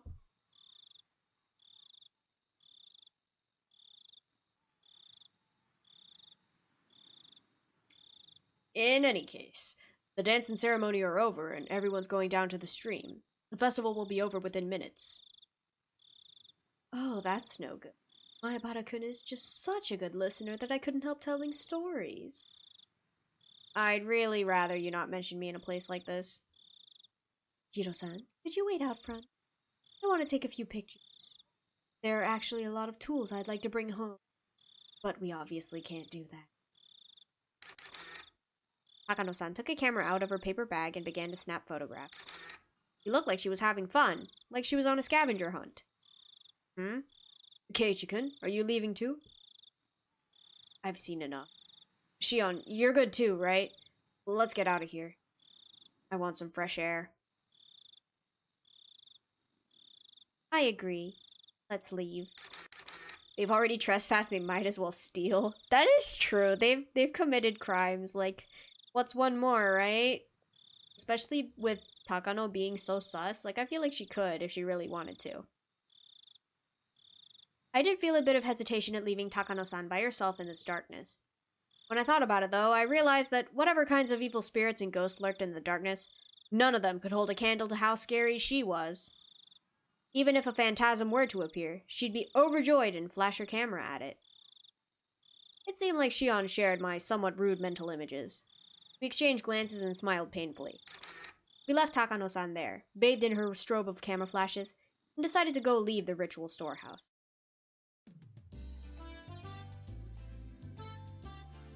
Everyone at the festival seemed to have gone to the stream, so their voices were very distant.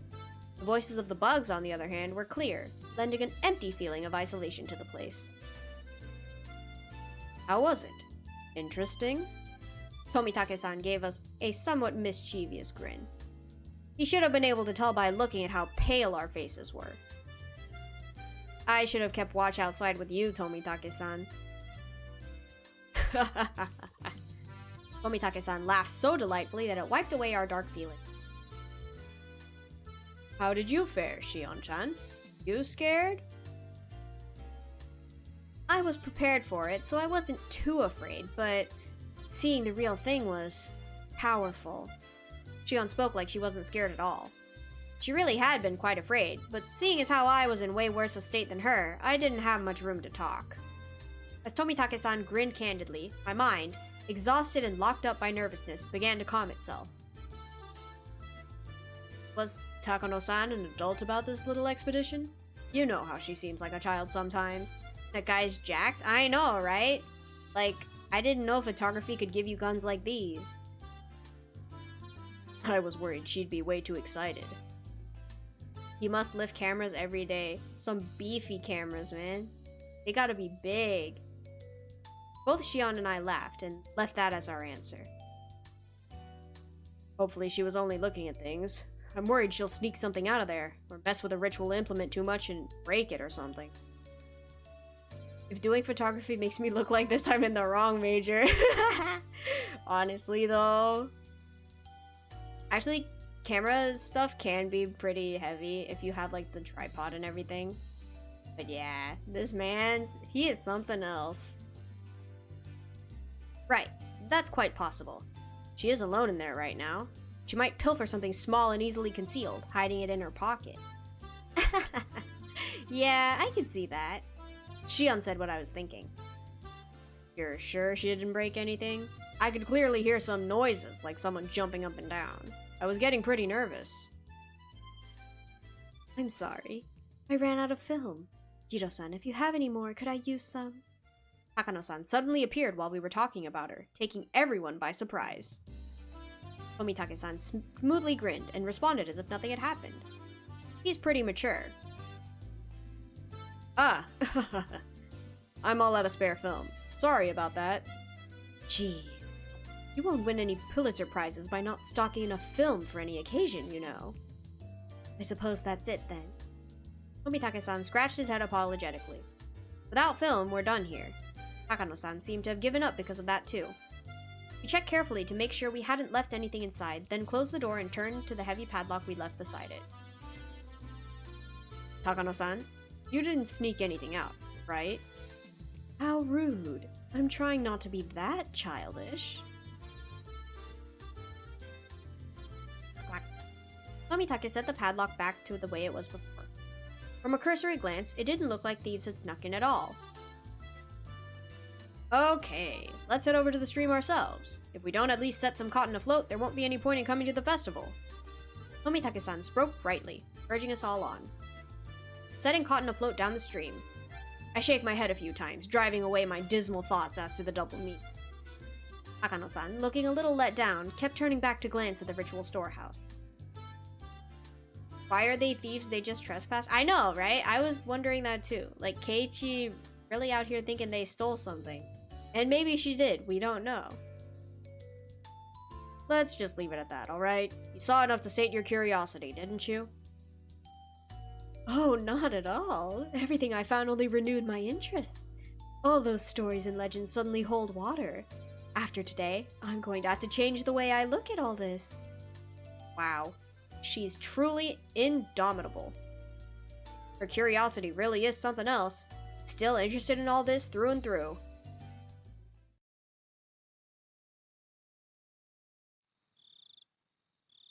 We descended the stone stairs, and all the people crowding the stream came into view. Near the bottom of the stairs, we could clearly see people receiving cotton that had been cut out for them, then wishing upon the cotton and setting it afloat down the stream. The only thing she has left to learn is to be a victim of the festival. That is true.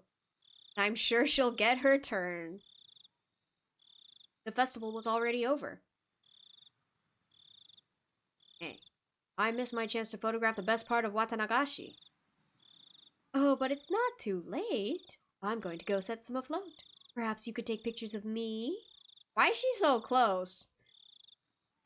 Akano-san, with an impish expression, brought her head to Tomitake-san's shoulder. Despite his age, he looked embarrassed. I felt an honest respect for Tomitake-san, man to man, for dating such a handful of a woman. Also, they are dating. Goodbye, then. Mayabara-kun, Shion-chan. We're going down to the stream. Like to come with us? No. I couldn't get in your way. Please, take your time. Shion waved her hand to them with an expression just as impish as Takano-san's. Tomitake-san, on his part, seemed to want us to come, but whatever. Shion gave a big stretch and sat down on the stone steps. I'm pretty worn out. Same here. I'm exhausted too. Kei-chan, this is your first Watanagashi, isn't it? You go on, don't mind me. I'm tired, so I'd like to stay away from the crowd. Yeah, if we were to go now, we'd barely slip into the end of the cotton drifting ceremony. My sister and your other friends might be looking for you too. Go on. Oh, yeah, right. They've been by themselves ever since we got separated. I'd feel bad if they were looking for me. Then, Shion suddenly got a playful look on her face, then put her index finger to her lips as if telling me to keep this a secret. My sister's the type that gets really jealous. If she knew I was hogging you this whole time, she'd never let me hear the end of it. So keep tonight a secret, okay? Keep tonight a secret. Don't say things that are so embarrassing. Not only because of that either. Considering what we were doing tonight, we really need to keep it a secret. Oyashiro-sama's curse might happen tonight, and we four would be the prime candidates. The loosening threads of tension became taut again. Shion, however, burst out laughing. Alright, I'm going to get out of here before I run into my sister. I really am tired, so I don't have the endurance to put up with her anyway. Can't tell if you get along with her or not. We get along. Though as she said that, her vague expression explained that there are a lot of oddities in a relationship between them. Poor Mion, first she doesn't get the doll, Keiichi never apologized to her, and now Shion is gatekeeping him from her best friend status of Mion. For real, like, this is beyond a friend zone. It's so sad. Shion literally knew him for like 3 days and then snatched.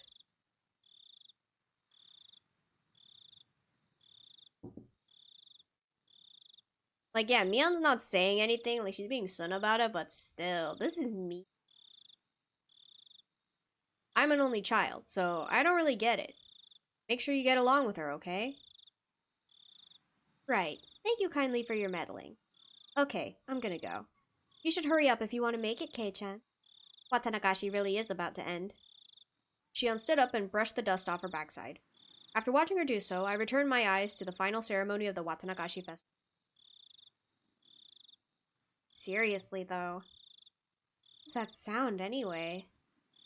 It's kind of unpleasant and creepy. Huh? What sound? Sound. You know, the banging noise. So his friends aren't worried about him being gone. I assume they are. But also, I think they have to do, like, the entire festival, or else they believe they're gonna get cursed or whatever. So, yeah, I don't know. I guess we're gonna see. It was really loud, wasn't it? I was giving her a blank expression, so Shion stared hard at me.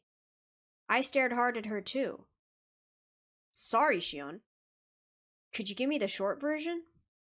What was making noise? Wait, Kei-chan. It didn't bother you? All said and done, it was like we were speaking two different languages. Shion, explain it to me, without jokes from the beginning, will you? What's this about a noise? Kei-chan, you quit joking around too. Really, honestly, it didn't bother you? Neither of us was giving any ground, and both of us were staring at each other in disbelief. We were answering questions with more questions, with no sign of an actual conversation in sight. Baffled, I held in the urge to shout at her, and asked politely one more time. I'm going to ask one more time, okay? I'll ask the questions. Shion nodded silently. Okay, here goes. You said there was a sound. What are you talking about?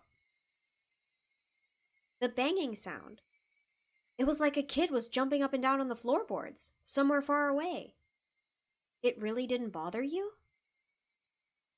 There was nothing to be bothered by. When did you hear this? I never heard anything. Wait, Kei-chan, are you serious? Shion, as if she didn't understand my plain and simple answer, pressed me further, her expression serious. I have no clue what she's talking about. But if it has Shion acting so like this, whatever it was, it gave me the creeps and sent a chill down my spine. It was while we were looking around the inside of the ritual storehouse with Takano-san. About the time she started her stories, I think it was. Little by little, louder and louder, off and on.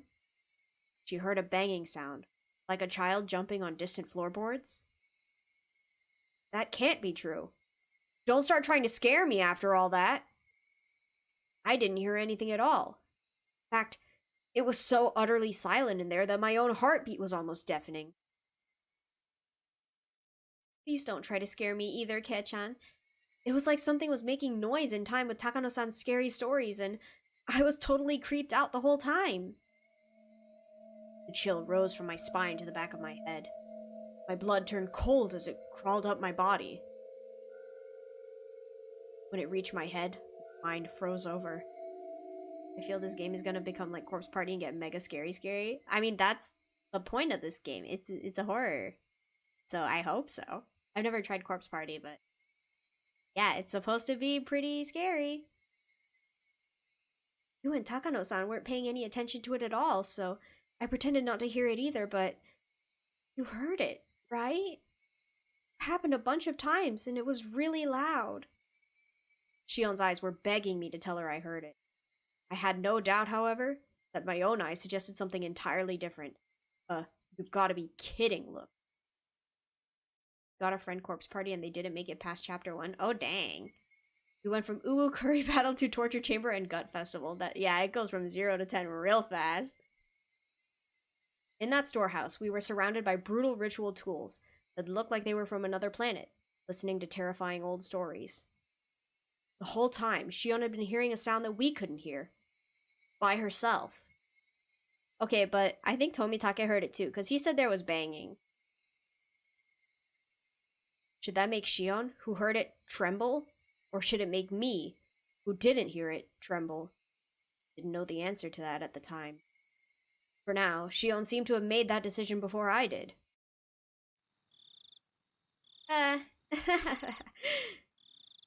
What are you laughing about?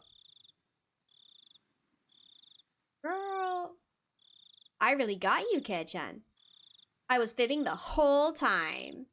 Why didn't the other two hear it then? Why? I know, right? I was thinking maybe it had something to do with whoever's gonna be cursed next, but this girl.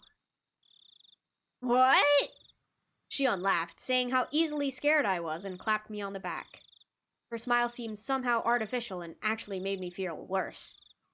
Then, after leaving me with 2 or 3 generic diplomatic goodbye phrases, she left, almost like she was running away. All I could do was look after her, my mouth agape. At the end of the day, didn't have a clue what was going on. The sudden zoom in and these, literally every time I'm like, get out of my face. Shion laughed it off and said that she'd been lying.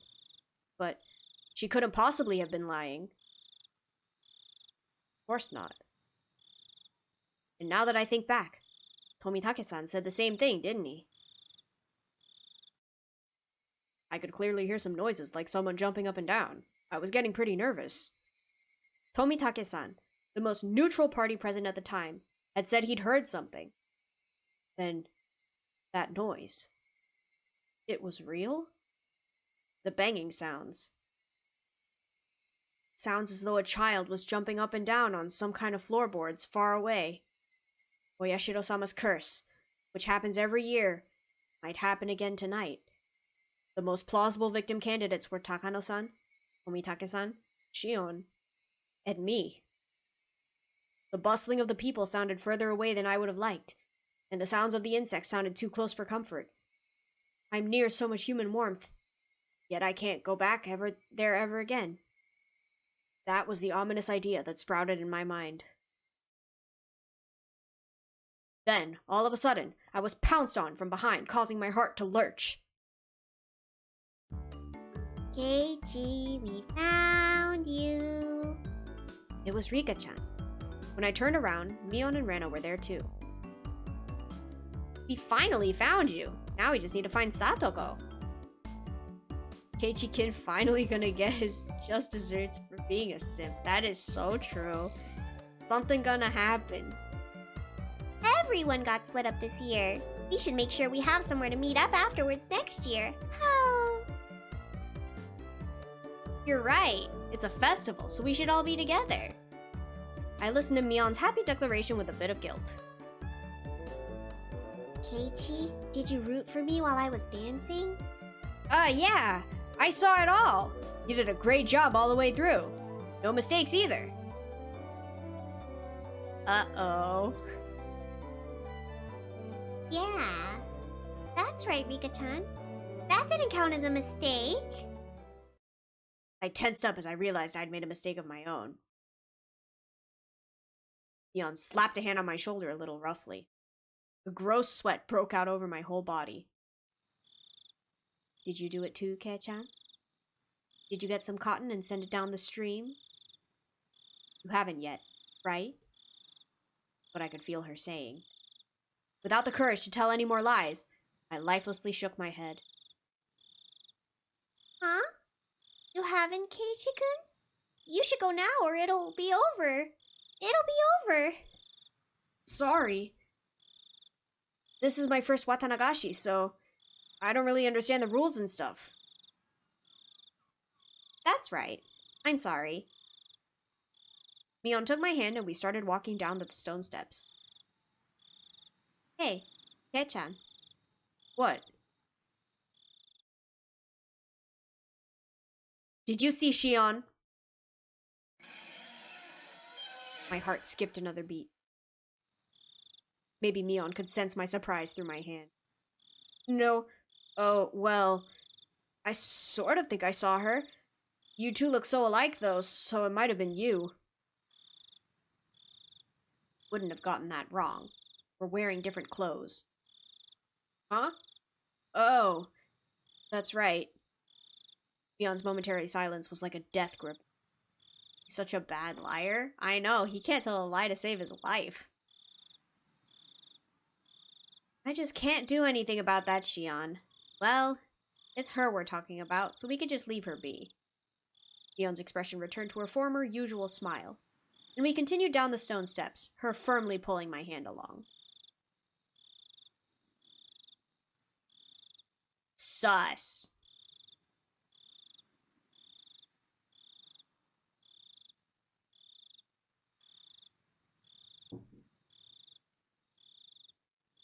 Mion's about to throw some hands. Ooh, hips.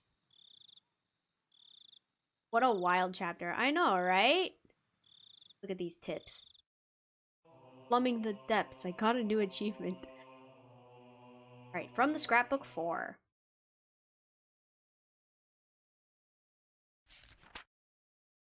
Watanagashi. The rite of Watanagashi is performed during a village festival every June, even now, but reading back to its origins turns up a seriously sanguine ceremony. Originally, Watanagashi would happen at certain intervals, and after receiving Oyashiro-sama's trust, they chose a sacrifice. Then, the entire village would kidnap, demon away, the person and ceremonially dissect and devour them in a feast. Rules that determine the intervals are shrouded in mystery. This is because the ceremonies occurred extremely irregularly. There's a theory that it was determined based on astrological fortune-telling, but it isn't too convincing.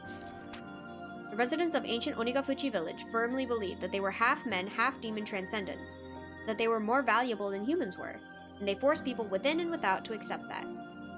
I wonder if when this game was big, fandom people tried doing a mini Watanagashi during June. Oh my gosh, wait, they might have actually. They have like a Hinamizawa village in Japan that you can visit, so maybe they did. Perhaps the act of kidnapping and eating people was done to prove that they were higher up on the food chain. This is just a hypothesis, but maybe the rite of Watanagashi was a political event for the purpose of being an outlet for, or outright diverting the attention of, the villagers of the isolated Onigafuchi village. Yo, yeah, I know. I saw like a picture of it, I think. It was pretty cool. So yeah, I can imagine they'd probably reenact it. Or at least this part, not the cannibalistic part, but you know. In case any of their complaints or dissatisfactions grew serious. If that was the main reason these ceremonies were held, then it's easy to explain how erratic they were.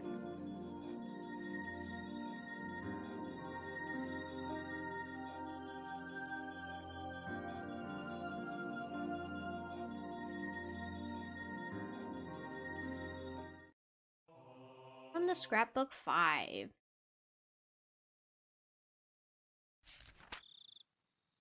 The alleged importance of the implements. I can't find anything that gives a concrete description on what the ritual implements were like. They were, however, real, and there definitely existed a multitude of different kinds. One source states that the implements used in the Watanagashi rite alone numbered 200. The obvious question, then, is why they required such a myriad of them. The rite of Watanagashi was to kidnap people through the demoning away, dissect them, and eat them. I believe the tools were for dissection and restraining, but 200 of them is far too many.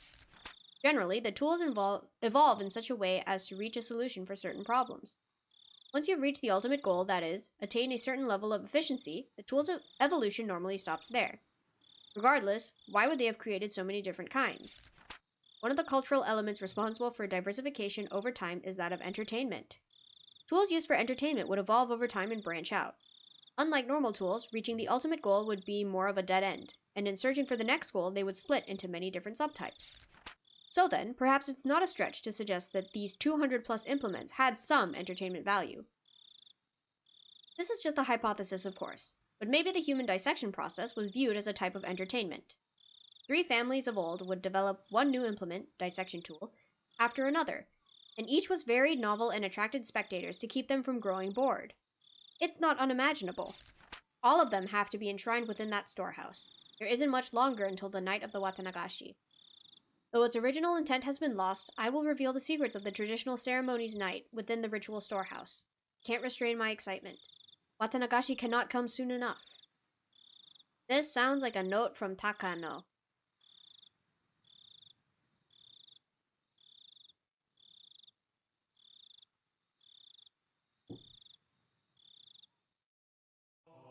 After the festival.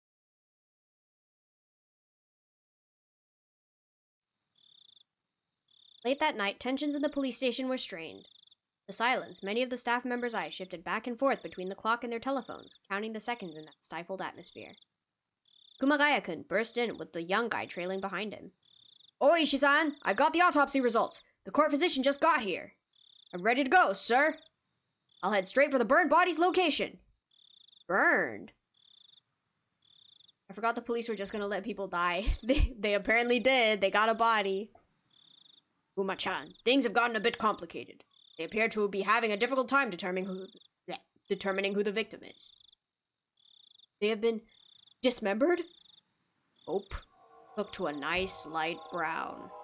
He spoke in sportive tones, but the meaning behind his words was heavy. The staff gave a collective sigh. All the way? Head to toe? Completely blackened, it seems. Probably smells terrible, too. What a shame it had to be Gifu-san. I hope it was Takano after she said you'd die instantly. True, but apparently it's whoever Gifu is. I haven't heard this name before. Cooked, with no possessions. Then discarded outside the prefecture. At worst, it would have taken a week for the body to be identified. The fact that they'd sniffed it out tonight was huge. Komiyama-kun and a few others are performing a thorough night raid on the dentist in Okinomiya. All we can hope is a tooth matches some medical records. Sorry. Could someone go buy me 2 or so boxes of strong cigarettes? Young guy answered in affirmation and darted out into the hallway. We did an excellent job finding it this year. It could be that the people who disappeared in past years were scattered outside the prefecture like this too. Why not bury them or sink them in the Sea of Japan or Lake Biwa or somewhere like that? Why though? Hasn't the pattern so far been one person dies and another disappears? Machan, the corpse was inside an oil drum, unrestrained and cooked. Probably burned them after strangling. They knew it would be found. So what you mean is, from the beginning, they didn't want a person to disappear this year? Not so much as they aren't just related. The person didn't disappear. In fact, whoever did it seemed to have wanted to make a show of it. You mean, it could be a warning? He folded his arms and then heaved a long and heavy sigh. That might have been the case had it happened in town. If they'd messed up, taking the victim far away and burning them alive wouldn't have been noticed. They meant it as a warning. They could have done it closer to Hinamizawa. They wanted to emphasize the fact that they killed the victim. But instead of doing it somewhere for dramatic effect, they did it outside the prefecture. They want to emphasize it or hide it. Boy, do I wonder what Oyashiro-sama is up to this year. A telephone ring cut through the heavy silence. A staff member nearby snatched up the receiver. Oh, Ishi-san, it's Komiyama. They have it. The dental clinic in Okinomiya fixed the wisdom tooth 3 years ago. What about the records? Complete with x-rays. No, I feel bad for waking up the dentist before dawn, Kuma-chan. Get out there as soon as you can to get the records from Komiyama-kun. Will do. Oh, it's the chief. Thank you for coming out at this hour. Oh, Ishi-san, my apologies for my lateness. What's the situation? Well, it's just getting good, you see. We're all getting fired up. Wow. They're not gonna tell us? Sad. I guess Gifu wasn't the name of the victim, though. Man.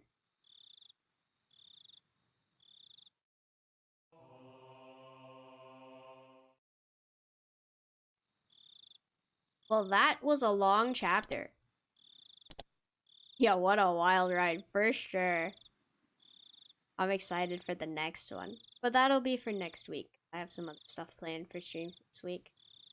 Oh well. But thank you guys for coming. I think I'm gonna end stream now before my voice decides to completely leave me. Thank you for hanging out, and hopefully I'll see you next time. Bye-bye!